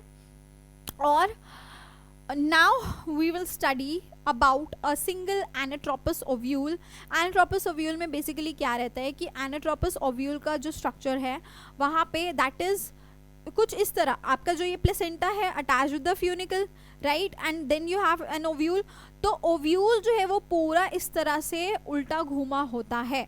तो उल्टा जो ओव्यूल होता है उसी को हम ana means opposite, so that is known as anatropous ovule which is mostly found in your angiosperm. So and specifically आपके NCERT में दिया है, और बाद में जब हम पढ़ेंगे नीट के लिए तो वहाँ पे मैं आपको डिफरेंट ओव्यूल्स के बारे में भी बताऊंगी, ठीक है। तो यहाँ पे हम सिर्फ और सिर्फ आपके एनाट्रोपस ओव्यूल को कवर करेंगे। So when we talk about the anatropous ovule, let's look at its diagram. देखो अभी मैं क्या करूँगी, इसी डायग्राम को हम यहाँ पे आप मेरे साथ बनाते हुए चलना, क्योंकि ये डायग्राम बहुत बच्चों को क्या लगता है, कंफ्यूजिंग लगता है, उनको समझ नहीं आता कि मैम एग्जैक्टली इसमें हो क्या रहा है और इसको हम ड्रॉ कैसे करेंगे। सो स्टेप बाय स्टेप आप लोग मेरे साथ यहाँ पे बनाना स्टार्ट करो। देखो ये आपकी क्या है, फ्यूनिकल है ना, ये आपकी फ्यूनिकल वो स्टॉक है जो किससे कनेक्टेड थी, प्लेसेंटा से। अभी मैंने आपको बताया। सो हम एग्जैक्टली यहीं से शुरुआत करेंगे, फ्यूनिकल से आपकी, ठीक है। So this is the funicle जहाँ से आपका प्लेसेंटा कनेक्ट हो रहा है, ठीक है। देन आपका जो ये ओव्यूल है ये क्या बोला मैंने, उल्टा घूमा हुआ है। तो यानी कि इसकी जो ओपनिंग रहेगी वो बिल्कुल उल्टी हो गई है। अब नीचे की तरफ ओपनिंग नहीं मिलेगी, ऊपर मिलेगी। तो यहाँ पे आप इसकी ओपनिंग शो करोगे बच्चे इस तरह से, दिस इज द ओपनिंग है, ठीक है। ये यहाँ पे ओपनिंग है जिसको हम बोलते हैं what, it is the micropyle, और इस पर्टिकुलर पोल को हम बोलते हैं micropylar pole. So this is what, this is the micropylar pole of your what, of your anatropous ovule, and this one is what, ये आपका क्या है, chilazal pole। ये एकदम उल्टा है, ये क्या है, chilazal pole। now फ्यूनिकल को भी यहाँ पे हम मार्क कर देते हैं, दिस इज योर फ्यूनिकल, ठीक है। पोल्स क्लियर हो गए सभी को। माइक्रोपाइल के एग्जैक्टली जो उल्टा पोल रहेगा उसी को हम चिलाजा बोलते हैं। So these are the terms that you have to remember, micropyle and chalaza and, और we also call it as chalazal pole. Clear हो गई बात। नाउ अब मैंने ये दो ऐसे क्यों बनाया, so these are basically what, these are the integuments. Integuments क्या होती है, कवरिंग। सो यहाँ पे जो कवरिंग्स रहती हैं वो दो तरह की रहती हैं।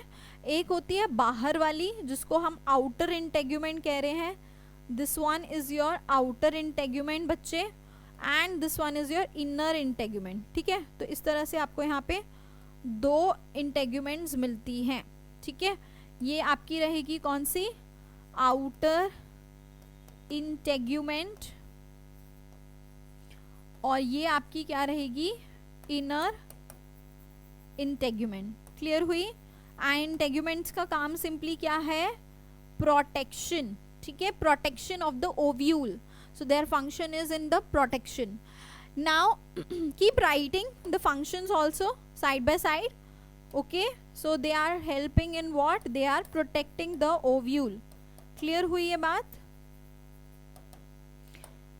नेक्स्ट थिंग, अब क्या आता है इसके बाद? ये आपका यहाँ पे क्लियर हो गया।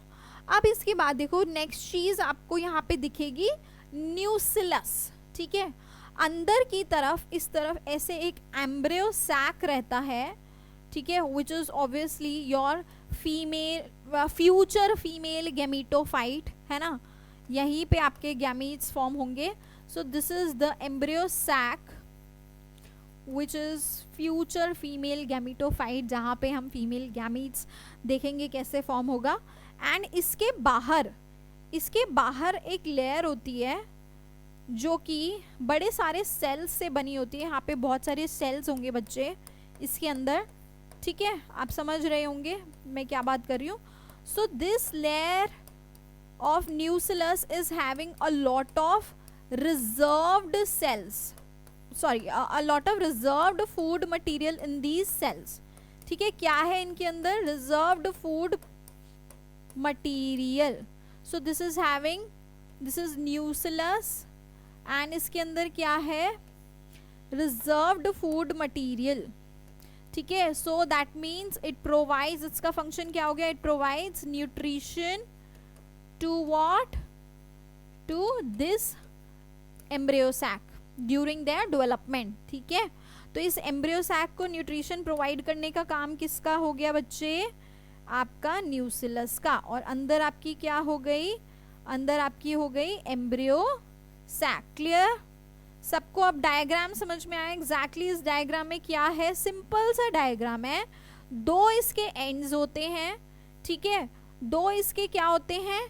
इस तरह से एंड्स होते हैं, फिर उसके बाद इसकी कवरिंग रहती है और ये अटैच किससे है? फ्यूनिकल से अटैच्ड है। और अंदर यहाँ पे इसके एम्ब्रियो सैक है जो कि फ्यूचर में जाके क्या बनेगा? Female gametophyte. एक मार्किंग और रह गई यहाँ पे, देखो एग्जैक्टली जो पोजीशन रहती है ना, जो एग्जैक्ट पोजीशन होती है जहाँ पे आपका ये फ्यूनिकल जो है इससे अटैच हो रहा होता है, ठीक है, फ्यूनिकल एग्जैक्टली ओव्यूल से अटैच हो रहा होता है, इस पर्टिकुलर पॉइंट को हम बोलते हैं हाइलम, ठीक है। सो हाइलम इज व्हाट? हाइलम आप देख रहे हो यहाँ पे ये चीज पॉइंट की गई है। So this is the point where the funicle is attaching with the ovule, so that point of attachment is hilum. और ये पॉइंट ऑफ अटैचमेंट ना आपको देखने को भी मिल जाता है। आपने कभी छोला देखा है? ग्राम, ठीक है, तो वहां आप देखना एक पोर रहता है इस तरह से, एक ऐसे इस तरह से ग्राम के अंदर ऊपर की तरफ क्या रहेगा? एक यहाँ पे रहेगा पोर। तो वो जो पोर होता है वो और कुछ नहीं है बच्चे, वो एक माइक्रोपाइल है, ठीक है। और उसी के जस्ट ऊपर एक क्या रहता है? हल्का सा स्कार रहता है। सो वो स्कार क्या है? वो स्कार हाइलम है, जहां से वो अटैच हुआ होगा फ्यूनिकल से, है ना। और फ्यूनिकल क्या कर रही है? प्लेसेंटा से उसको अटैच करा रही है। क्लियर हो गई ये बात? ठीक है, यहाँ पे ये इतना समझ में आ गया सभी को? चलो now let's move further and understand how the female gametes are forming here, ठीक है। अब आगे देखते हैं फीमेल गैमीट्स यहाँ कैसे फॉर्म हो रहे हैं। Okay, so we are now going to understand the process of the megasporogenesis. अभी तक हमने क्या पढ़ा था? माइक्रोस्पोरोजेनेसिस के बारे में। अब हम मेगास्पोरोजेनेसिस पढ़ रहे हैं कि किस तरह यहाँ पे क्या हो रहा है, आपके मेगास्पोर्स का यानी फीमेल गैमीट्स का फॉर्मेशन होगा। So the process of the formation of the megaspores from the megaspore mother cell is known as what? Is known as your megasporogenesis. So ये वो प्रोसेस है जहाँ पे मेगास्पोर्स का फॉर्मेशन हो रहा है मेगास्पोर मदर सेल से। नाउ स्टूडेंट्स आप देख सकते हो यहाँ पे सिंपली मेगास्पोर मदर सेल जो है ना, न्यूसिलस से सराउंडेड है and this is your embryo sac when only single megaspore mother cell is present है। सो जो अंदर का भी एम्ब्रियो सैक है जो अभी मैंने आपको पीछे दिखाया था, तो वहाँ पे सिर्फ एक न्यूक्लियस प्रेजेंट है और इसी को हम मेगास्पोर मदर सेल बोल रहे हैं, ठीक है। अब यही मदर सेल जो है फर्दर डिवाइड करेगा by the process of meiosis और आपके छोटे छोटे मेगास्पोर्स फॉर्म करेगा। सेम बिल्कुल उसी की तरह हो रहा है, बस यहाँ पे कुछ डिफरेंट एक चीज़ आपको देखने को मिलेगी, वो मैं आपको डिस्कस करती हूँ आगे। आप क्योंकि मेरे साथ रिवीजन कर रहे हैं तो आई एम रियली होपिंग कि आप ये सारी चीज़ें पढ़ के आए हो एंड आपको यहाँ पे एक तरह से वो पॉलिशिंग हो जाएगी, ठीक है। बट फिर भी अगर आप कोई ऐसा भी बच्चा है ना जो बिल्कुल फ्रेश आके क्लास में बैठ रहा है, जिसने कभी ये चैप्टर छुआ नहीं, तो उसको भी ये सारी चीज़ें यहाँ पे समझ में आ जाएंगी अगर आप अपनी एनसीईआरटी अपने साथ लेके बैठे हैं तो, ठीक है। तो सिंपली क्या हुआ, एमएमसी का यहाँ पे व्हाट हैपेंड, मियोसिस हुआ, मियोसिस 1 हुआ, देन मियोसिस 2 हुआ, और 2 के बाद आपको क्या मिल गए, अभी तक मेगास्पोर मदर सेल्स क्या थे बच्चे, डिप्लॉयड थे, यहाँ पे आके आपको क्या मिल गए, टेट्राड ऑफ 4 हैप्लॉयड सेल्स, आपको यहाँ 4 हैप्लॉयड सेल्स मिल गए भाई, ठीक है। सो ये कैसे हुआ, by the process of meiosis, meiosis 1 हुआ, फिर मियोसिस 2 हुआ, और आपको इस तरह से यहाँ पे टेट्राड ऑफ सेल मिल गया, ठीक है। नाउ एक चीज़ यहाँ पे आप ध्यान रखना कि जो पॉलन ग्रेन्स थे वो एक पॉलन मदर सेल से आपको 4 पॉलन ग्रेन्स मिल जाते हैं, लेकिन यहाँ पर आपको एक मेगास्पोर मदर सेल से सिर्फ एक ही मेगास्पोर मिलता है। अब आप बोलोगे मैम ऐसा क्यों, 4 तो हो गए फॉर्म, बट ये कहानी यहाँ पर ख़त्म नहीं हुई है। एक्चुअली क्या होता है कि इसमें से 3 मेगास्पोर्स जो है ना वो क्या कर जाते हैं, वो डिग्रेड हो जाते हैं, ठीक है, वो क्या कर जाते हैं, डिग्रेड हो जाते हैं, और इसमें से सिर्फ एक ही मेगास्पोर जो होता है वो कैसा रहता है, functional, only 1 megaspore is what, functional, ठीक है। So that is why from 1 megaspore mother cell you only get what, you only get 1 megaspore at the end। बात समझ में आई सभी को, यहाँ पे आपको 4 मेगास्पोर्स नहीं मिलेंगे, सिर्फ एक ही मेगास्पोर मिलेगा जो कि वहाँ फंक्शनल रहेगा, बाकी के 3 क्या हो जाएंगे, खत्म, ठीक है। ये बात क्लियर हुई। यहाँ आगे बढ़ते हैं अब हम लोग, let's move on to the next slide। so here exactly same चीज़ जो मैंने आपको बताई है वही स्लाइड में बताया गया है, 4 मेगास्पोर्स हैं, ठीक है, और ये क्या हो जाएंगे, यहाँ पे एक फंक्शनल रहेगा। अब जो फंक्शनल वाला है बच्चे, अब उस पे आ जाते हैं, जो यहाँ पे फंक्शनल वाला मेगास्पोर रहता है ना, ठीक है। सो फॉर एग्जाम्पल दिस, ये आपका फंक्शनल मेगास्पोर आ गया वहाँ से, ठीक है, बाकी सब तो हो गए डिस्ट्रॉय। अब इसके अंदर क्या दिखेगी, इसके अंदर आपको माइटोसिस दिखेगी। अभी तक हमने क्या देखा था, मियोसिस, अब आपको यहाँ पे माइटोसिस देखने को मिलती है।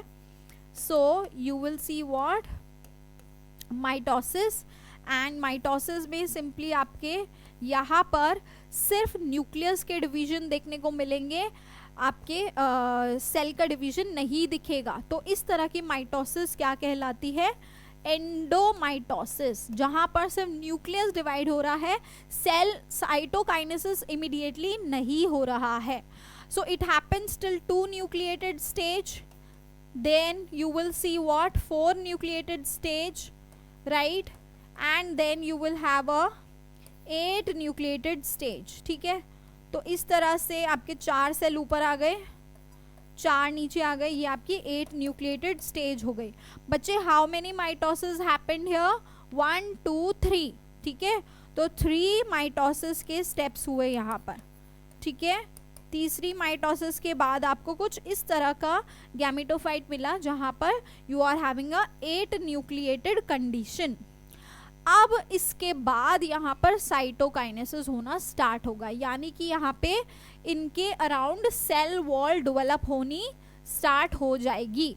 तो उससे पहले इनका कुछ रीअरेंजमेंट होता है, और वो कुछ इस तरीके से होता है बच्चे। I am clearing the entire slide.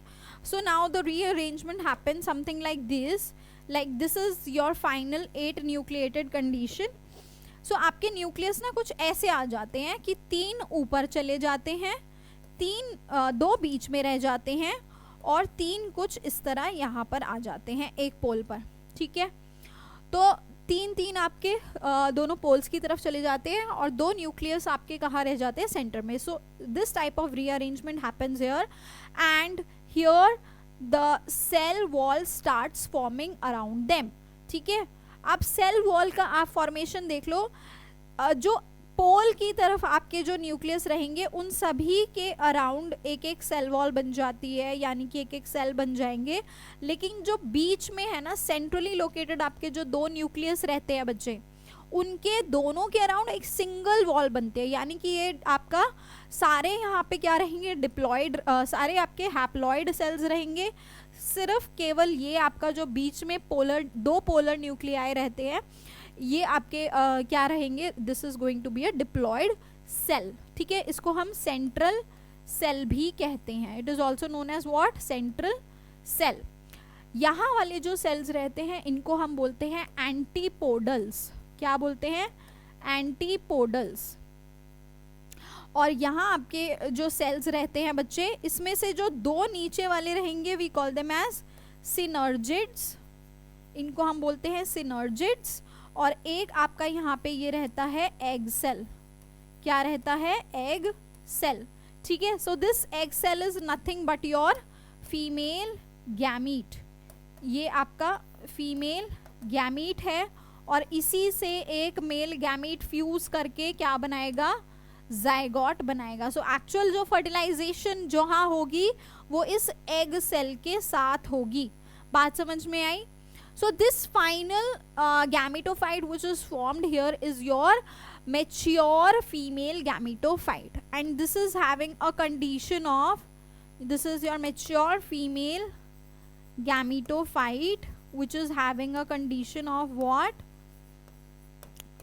how many nucleus are there, can you count and tell how many nucleus, 3 plus 2, so how many nucleus, जल्दी बोलो भाई, मैथ्स आती है ना सबको, 8. सही लिखा. So it is a 8 nucleated and how many cells, if we talk about the cells, how many, 3 cells, 3 antipodes, 1 central cell and 2 synergids plus 1 egg cell. कितने हो गए टोटल, 7. ठीक है, क्योंकि ये सेंट्रल सेल के अंदर आपके दो न्यूक्लियस आ गए. So how many cells are there, 7 cells. So this mature female gametophyte is your 8 nucleated 7 celled condition. Okay, clear हो गई बात. अब समझ में आ गया कैसे ये mature female gametophyte फॉर्म हो गया आपका. नाउ यहीं से, ठीक है, I told you this slide I have already done. ठीक है, I have told you that this kind of rearrangement happens. ठीक है, now you are having synergids here, egg cell here on the micropylar end. And if we talk about your chalazal end, you have your 3 antipodals here. ठीक है, and you have 2 polar nuclei which is forming a single central cell. Now there is one more thing which I haven't told you already. So can you see some leafy structure here in the synergids? These are nothing but your filiform apparatus, and इनका function क्या होता है, they guide the way to, they simply do what, they guide the way for pollen tube to enter inside the female gametophyte. So ये female gametophyte को रास्ता provide कर रहे हैं ताकि जब they are guiding the way to the pollen tube. बेटा pollen tube जब ऊपर से आती है ना, तो वो यहीं पे इसी माइक्रोपाइलर एंड के अंदर एंटर करती है ऐसे, और वो अंदर ऐसे ही तो नहीं चली जाएगी ना, उसको कुछ कोई हेल्प करेगा, कोई गार्ड होगा, कोई गाइड करेगा, तभी वो अंदर जा पाएगी. तो उसी को गाइड करने के लिए फिलीफॉर्म अपैरेटस होते हैं. ऑब्वियसली देयर इज, ऐसा नहीं है वो कोई किताब से गाइड करे, there is some kind of chemical reactions which is going on. So this movement is what, the movement of the pollen type is pollen tube is your chemotrophic movement. It is only and only dependent on the chemicals which are being released there, और उन्हीं chemicals के basis पे उसका movement अंदर की तरफ होता है, and finally to the filiform apparatus, and then it will provide the way to enter inside and release the male gametes. One male gamete will be released here to the egg and the other one will be released here. ठीक है, तो वो हम बाद में discuss करेंगे जब हम आपको डबल फर्टिलाइजेशन पढ़ाएंगे. यहाँ तक सबको फीमेल गैमेटोफाइट का फॉर्मेशन समझ में आ गया. So this entire process of the formation of a female gamete is known as what? Megasporogenesis. So we have already done with the formation. Now we have to study about the transfer. Okay, so let's understand the transfer now. So simply बच्चे जो आपका transfer होता है उस process को हम pollination कहते हैं. The process of transfer of the pollen grains, ठीक है, the process of the transfer of the pollen grains to the so transfer of the pollen grains shed from the anther to the stigma of a pistil is termed as pollination, and this pollination process is happening either in the same flower or on the different flower of the same plant. ठीक है, तो ये जो pollination का process है या तो वो same flower के अंदर हो रहा है या फिर वो दूसरे फ्लावर के अंदर हो रहा है. अब जो दूसरा फ्लावर है वो भी कैसा हो सकता है, या तो सेम प्लांट का हो सकता है या डिफरेंट प्लांट का हो सकता है. यहाँ पे सबको क्लियर हो गई ये बात. So this simple process is your pollination. Now there are certain agents that are helping in the pollination. Pollination देखो, या तो वहाँ पे क्या होगा, या तो हवा से उड़ गया है ना, या अगर प्लांट एक्वाटिक है तो पानी से उड़ गया. पर जो आपके टेरेस्ट्रियल नॉर्मल प्लांट्स होते हैं उनके केस में क्या होगा, अगर वहाँ मान लो हवा नहीं चल रही तो क्या पॉलिनेशन नहीं होगा. तो उन पॉलन ग्रेन्स को ले जाने के लिए कुछ एजेंट्स की ज़रूरत होती है. Although your air and water are also agents, but they come under your abiotic agents. Then you also need certain biotic agents. So for that you have what? You have animals. ठीक है, different types of animals. So we are gonna understand about that as well. Now types of pollination. So pollination बेटा simple terms है, इसमें आपको ना कुछ ज़्यादा hi-fi नहीं है, बहुत सिंपल है. बस टर्म से ना बच्चे इतना घबरा गए हैं कि मैम क्या xenogamy, geitonogamy, blah blah. So what is this? So this is nothing but your self and cross pollination. ठीक है, तो सेल्फ पॉलिनेशन सिंपली क्या रहता है भाई? सेल्फ पॉलिनेशन सिंपली क्या रहता है? अगर आपका पॉलिनेशन क्या हो रहा है, अगर आपका पॉलिनेशन सेम फ्लावर के अंदर हो रहा है, if it is happening in the same flower, then what? Then it is what? It is your self pollination. भाई ये आपका फूल है इस तरह से, ठीक है, ये आपका यहाँ पे क्या है? स्टिग्मा है. This is your stigma, right? ठीक है, और ये आपके यहाँ पे क्या है? ये आपके मान लो यहाँ एंथर्स हैं. सो अगर पॉलन ग्रेन यहाँ अगर पॉलन ग्रेन यहाँ से यहाँ डायरेक्टली सेम फ्लावर के अंदर लैंडिंग हो रही है, that is your self pollination. What happens in the case of cross pollination is that you have another flower. Now you have another flower. ठीक है, so इस दूसरे फ्लावर के अंदर आपका क्या हुआ? pollen grains जाके डिपॉजिट होंगे. ठीक है, so ये आपका दूसरा फ्लावर हो गया, राइट? एंड इसमें क्या है? इसमें क्या है? यहाँ पर एक फ्लावर से pollen grains जो हैं दूसरे फ्लावर पे जाके डिपॉजिट हो रहे हैं उसके स्टिग्मा पे. सो this is a cross pollination, right?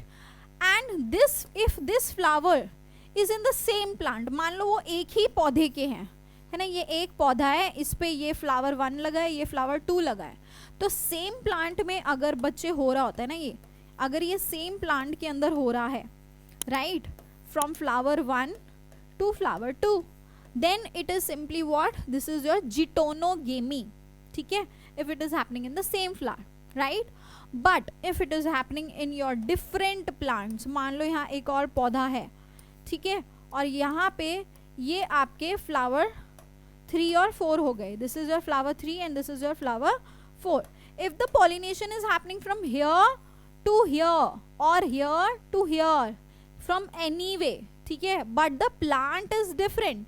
Now these are two different plants. So if the pollination happens between the flowers of different plants, then we call it as your xenogamy. है दोनों ही cross pollination but same plant में हो रहा है तो it is your geitonogamy, and different में हो रहा है तो it is your xenogamy. I hope it's clear till here.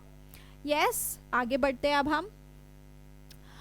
So now autogamy I have already told you that it is happening. Auto का मतलब ही self होता है, यानी कि it is happening within the flower.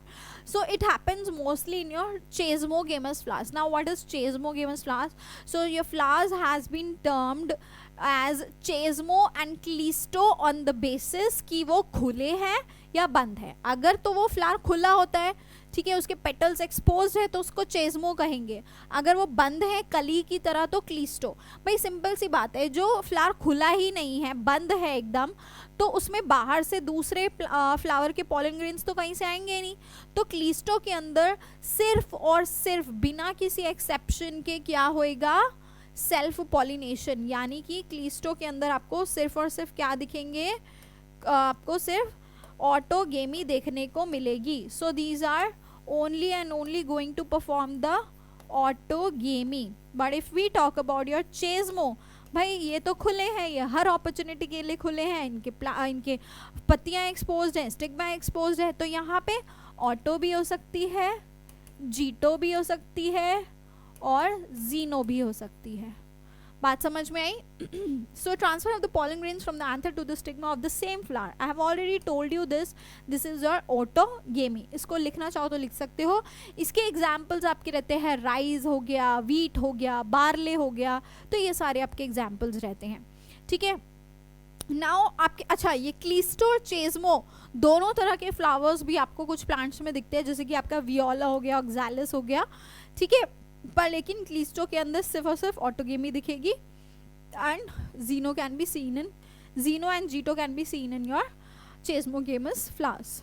Done है यहाँ पे, चलो आगे बढ़ते हैं। Transfer of the pollen grains from the anther to the stigma of the different flower but of the same plant, then it is what, this is your geitonogamy. Now एक और चीज, ऑटो हो चाहे जीटो हो, दोनों के अंदर आपके सेम प्लांट है, ठीक है, प्लांट तो सेम है, प्लांट चेंज नहीं हो रहा, इसका मतलब there will be no genetic variability, यानी कि वहाँ पे कोई वेरिएशन नहीं दिखेगा क्योंकि सेम ही प्लांट है, बार बार सेम ही प्लांट के अंदर हो रहा है। बट आपका जो जीनोगेमी होता है वहाँ पर वेरिएबिलिटी दिख सकती है। क्यों भाई? क्योंकि वहाँ पे प्लांट डिफरेंट हो जाता है। So just because they have a different plant, so here you can see what you will be able to see the variations. So since the plants are different, you will be seeing what, genetic variability here. यहाँ पर genetic variability देखने को मिलेगी ही मिलेगी। बात समझ में आ गई? ठीक है, आगे बढ़ते हैं। Now we'll be talking about the agents. I have already told you in fact कि agents दो तरह के रहते हैं, एक रहेगा आपका एबायोटिक जो आपके हवा पानी हो गए, और एक हो गया आपका बायोटिक एजेंट्स, उसमें बहुत तरह के ऑर्गेनिजम्स आ गए। अभी इसी के बेसिस पे हमने अपनी पॉलिनेशन को डिस्ट्रीब्यूट किया हुआ है। सो पॉलिनेशन में सबसे पहले अगर हम विंड की बात करें तो हवा से जहाँ पे पॉलिनेशन देखने को मिलती है वहाँ पे क्या होता है बच्चे, वहाँ पे आपका simply you will be having the well exposed you will be having well exposed what, well exposed pollens। यहाँ पे आपके pollen grains बहुत लाइट होंगे, नॉन स्टिकी होंगे, स्टिक नहीं करेंगे एक दूसरे से, और वेल एक्सपोज रहेंगे, यानी कि वो अच्छे से एक्सपोज हैं। तो हवा जब आएगी है ना, तो इनको उड़ा के आराम से पॉलन ग्रेन्स को ले जा सकती है। बात समझ में आ गई? हल्के हैं तो इजीली हवा से उड़ जाएंगे, नॉन स्टिकी है तो ऐसा नहीं है कि वो चिपके रहेंगे, नॉन स्टिकी होना ज़रूरी है हवा से उड़ने के लिए, ठीक है। देन इनका जो स्टिग्मा होता है बच्चे, जो इनका स्टिग्मा रहेगा वो फेदरी रहेगा, ठीक है, the stigma is feathery. And इनके अंदर आपको जो यहाँ पे फ्लावर्स होते हैं ना, कई बार क्या होते हैं कि अगर सिंगल फ्लावर्स होंगे तो हो सकता है पॉलिनेशन ढंग से ना हो हवा से, तो बहुत सारे छोटे छोटे फ्लावर्स यहाँ छोटे रहते हैं, इंसेक्ट्स की तरह बड़े फ्लावर्स नहीं होंगे, तो छोटे छोटे फ्लावर्स ना एक इनफ्लोरेसेंस में पैक्ड रहते हैं. सो it is packed in an inflorescence. और इसका एग्जाम्पल क्या रहेगा, कॉर्न कॉब. ठीक है, इसका एग्जाम्पल क्या रहेगा, कॉर्न कॉब. कॉर्न कॉब के अंदर आपको इस तरह के टैसल्स जैसे लटकते हुए नजर आते हैं. ठीक है, जहाँ पे आप इजीली देख सकते हो कि हवा विंड करेंट्स आते हैं और इनको उड़ा के ले जाते हैं पॉलन ग्रेन्स को. ये देखो यहाँ से ये इजीली इनके पॉलन ग्रेन्स ऐसे उड़ जाते हैं. So this type of pollination is seen in your pollination by winds. So these are the characteristics. Characteristics बहुत ज़्यादा इंपॉर्टेंट है. अब हम अगर बात करें आपकी पॉलिनेशन बाय वाटर की, तो पानी जो है ना आपका पॉलिनेशन, देखो पानी के अंदर जो पॉलिनेशन रहेगा बच्चे, वो ना आपको 2-3 तरह के यहाँ पे प्लांट्स दिखते हैं. अब देखो ज़रूरी नहीं है कि एक्वाटिक प्लांट है तो आपको वहाँ पे वाटर पॉलिनेशन ही दिखेगा. अब आप बोलोगे कि मैम ये क्या बोल रहे हो, अब पानी में है तो पानी पॉलिनेशन करोगे. नहीं, ऐसा नहीं है. कुछ ऐसे प्लांट्स होते हैं जिनका ये मान लो ये वाटर है, तो वो प्लांट जो है वाटर सरफेस के ऊपर रहते हैं. ठीक है, the plants are present above the water surface. So in that case insects और विंड यही हेल्प करेंगे पॉलिनेशन में. ठीक है, इंसेक्ट्स विंड यही हेल्प करेंगे पॉलिनेशन में. बात समझ में आई? एग्जैक्टली. वाटर लिली के केस में ये देखा जाता है. ठीक है, वाटर लिली इसका एग्जाम्पल हो गया. सो वहाँ पे आपको क्या दिखेंगे, ये ऐसे एक्वाटिक प्लांट्स हैं जहाँ पर pollination is not going to happen with the water. But normally आपका क्या रहता है, जो एक्वाटिक प्लांट्स हैं, 2 तरह की पॉलिनेशन आपको दिखती है. एक होती है आपकी एपी हाइड्रो, अच्छा okay, so we also call it as hydrophily. And wind वाली जो रहती है उसको हम अनीमोफिली भी कहते हैं. ठीक है, फिली का शब्द होता है pollination. So whenever it is happening with the help of air we call it as anemophily. ठीक है, हाइड्रोफिली पानी से. हाइड्रोफिली 2 तरह की है, एपीहाइड्रोफिली और हाइपोहाइड्रोफिली. ठीक है, एपीहाइड्रोफिली के केस में क्या होता है बच्चे कि आपके जो प्लांट्स है ना वो इस तरह से ऐसे ऊपर की तरफ, फीमेल प्लांट जो होता है इस तरह ऊपर की तरफ रहता है. ठीक है, above the surface of water. और मेल वाला जो है that is present, this is your female plant and this is your, oh no, I've drawn the wrong symbols. So this one is your female plant and this one is your male plant. So ये इस तरह से कुछ अपने उसको produce करता है pollen grains को. और ये पानी के करंट से है ना, पानी इसको तैराते तैराते इसके ऊपर ले जाते, मतलब ये this plant is on the water surface. ठीक है, and the male part is submerged. So the water currents can easily carry all the pollen grains to the female plant. So ये obviously this is happening something by chance. Okay, but क्योंकि इसीलिए यहाँ पे आपने देखा होगा कि male gamete जो है वो बहुत सारे नंबर में प्रोड्यूस होते हैं ताकि एक ना एक तो जाके वहाँ पे फॉल हो ही जाएगा. ठीक है, so that's the reason they are produce in numerous number. And if we talk about the hypohydrophily, जैसे कि आपके जोस्टेरा में दिखता है. ठीक है, so this kind of thing can be seen in your Vallisneria and this is seen in your Zostera, where both the male as well as the female plant are submerged. So easily the water currents can carry the pollen grains. ठीक है, तो पानी के through carry होंगे and they will be reaching the male plant can be the pollen grains can be released here and it can easily reach the female plant. Right now if we talk about the characteristics of the pollen grains, यहाँ पे किस तरह के pollen grains produce होते हैं. तो बच्चे जो pollen grains की अगर हम बात करें तो लंबे लंबे होते हैं, ऐसे लंबे लंबे रिबन जैसे, है ना, कि पानी के साथ तैरते तैरते चले जाएं, पानी उनको ब्रेक ना कर दे, वो पानी के करंट्स के साथ ही तैर जाएं. रीज़न है ये. एंड उनके ऊपर एक म्यूसिलेजिनियस कवरिंग होती है. Mucilaginous covering made up of mucus. ठीक है, क्यों होती है? क्योंकि ये पानी से रेजिस्टेंट होती है. Make it resistant to water so that the water does not destroy their structure, right? So this is resistant from water. ठीक है, बात खत्म हुई. Now they are carried passively inside the water. पानी के अंदर वो पैसिवली कैरी होते हैं, यानी कि पानी जैसे जैसे जिस डायरेक्शन में जाएगा उसी डायरेक्शन में आपके पॉलन ग्रेन्स भी घूमते घुमाते चले जाएंगे. क्लियर हो गई बात यहाँ पे सभी को. अब आ जाते हैं. Okay, so you can see the examples. Vallisnerian hydrilla, this is seen in your fresh water where you see what. अभी मैंने आपको बताया यहाँ पे क्या दिखती है, एपीहाइड्रोफिली, और हाइपोहाइड्रोफिली जोस्टेरा के अंदर दिखती है. ठीक है. Okay, so students, you can see that here the pollination is happening how in the case of the animals. Pollination in the biotic agents. ठीक है, यहाँ पर प्लांट्स जो फ्लावर्स होते हैं आपके, वो एक तो रहेंगे कैसे, कलरफुल रहेंगे. ठीक है, खुशबूदार रहेंगे. They will be fragrant to attract the insects, right. And if we talk about the pollen grains, तो पॉलन ग्रेन्स यहाँ पे कैसे रहते हैं बच्चे, पॉलन ग्रेन्स थोड़े स्टिकी रहते हैं. So we have sticky pollen grains. Okay, we have sticky pollen grains.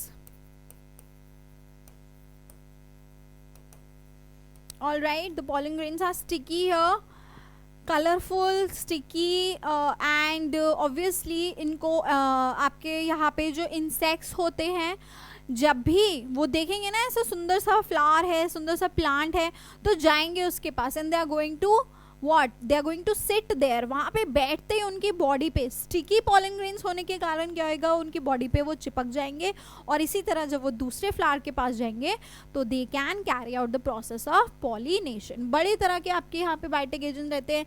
बीज होते हैं, बटरफ्लाई रहते हैं, बर्ड्स होते हैं, स्नेल्स होते हैं, इवन लिजर्ड, स्नेक्स, ऐसे मंकीज, एप्स, ऐसे से एनिमल्स को भी पॉलिनेशन कैरी आउट करते हुए देखा गया है. So we will be definitely studying about all of these things in detail when you will be studying for the NEET exam, but for CBSE board exam this much of your content is enough, which has been entirely taught on the basis of your NCERT. So I hope you liked the video, you liked the content, you liked the class. And अगर आपको class पसंद आई है तो do let me know in the comment section. कुछ भी doubt अगर class में रहा है बच्चे, तो आप मुझे कमेंट सेक्शन में ज़रूर बताना, क्योंकि ऐसे हमको नहीं पता चलेगा. So that was all. Thank you so much, and we will be meeting in the next class with the topic that is your double fertilisation.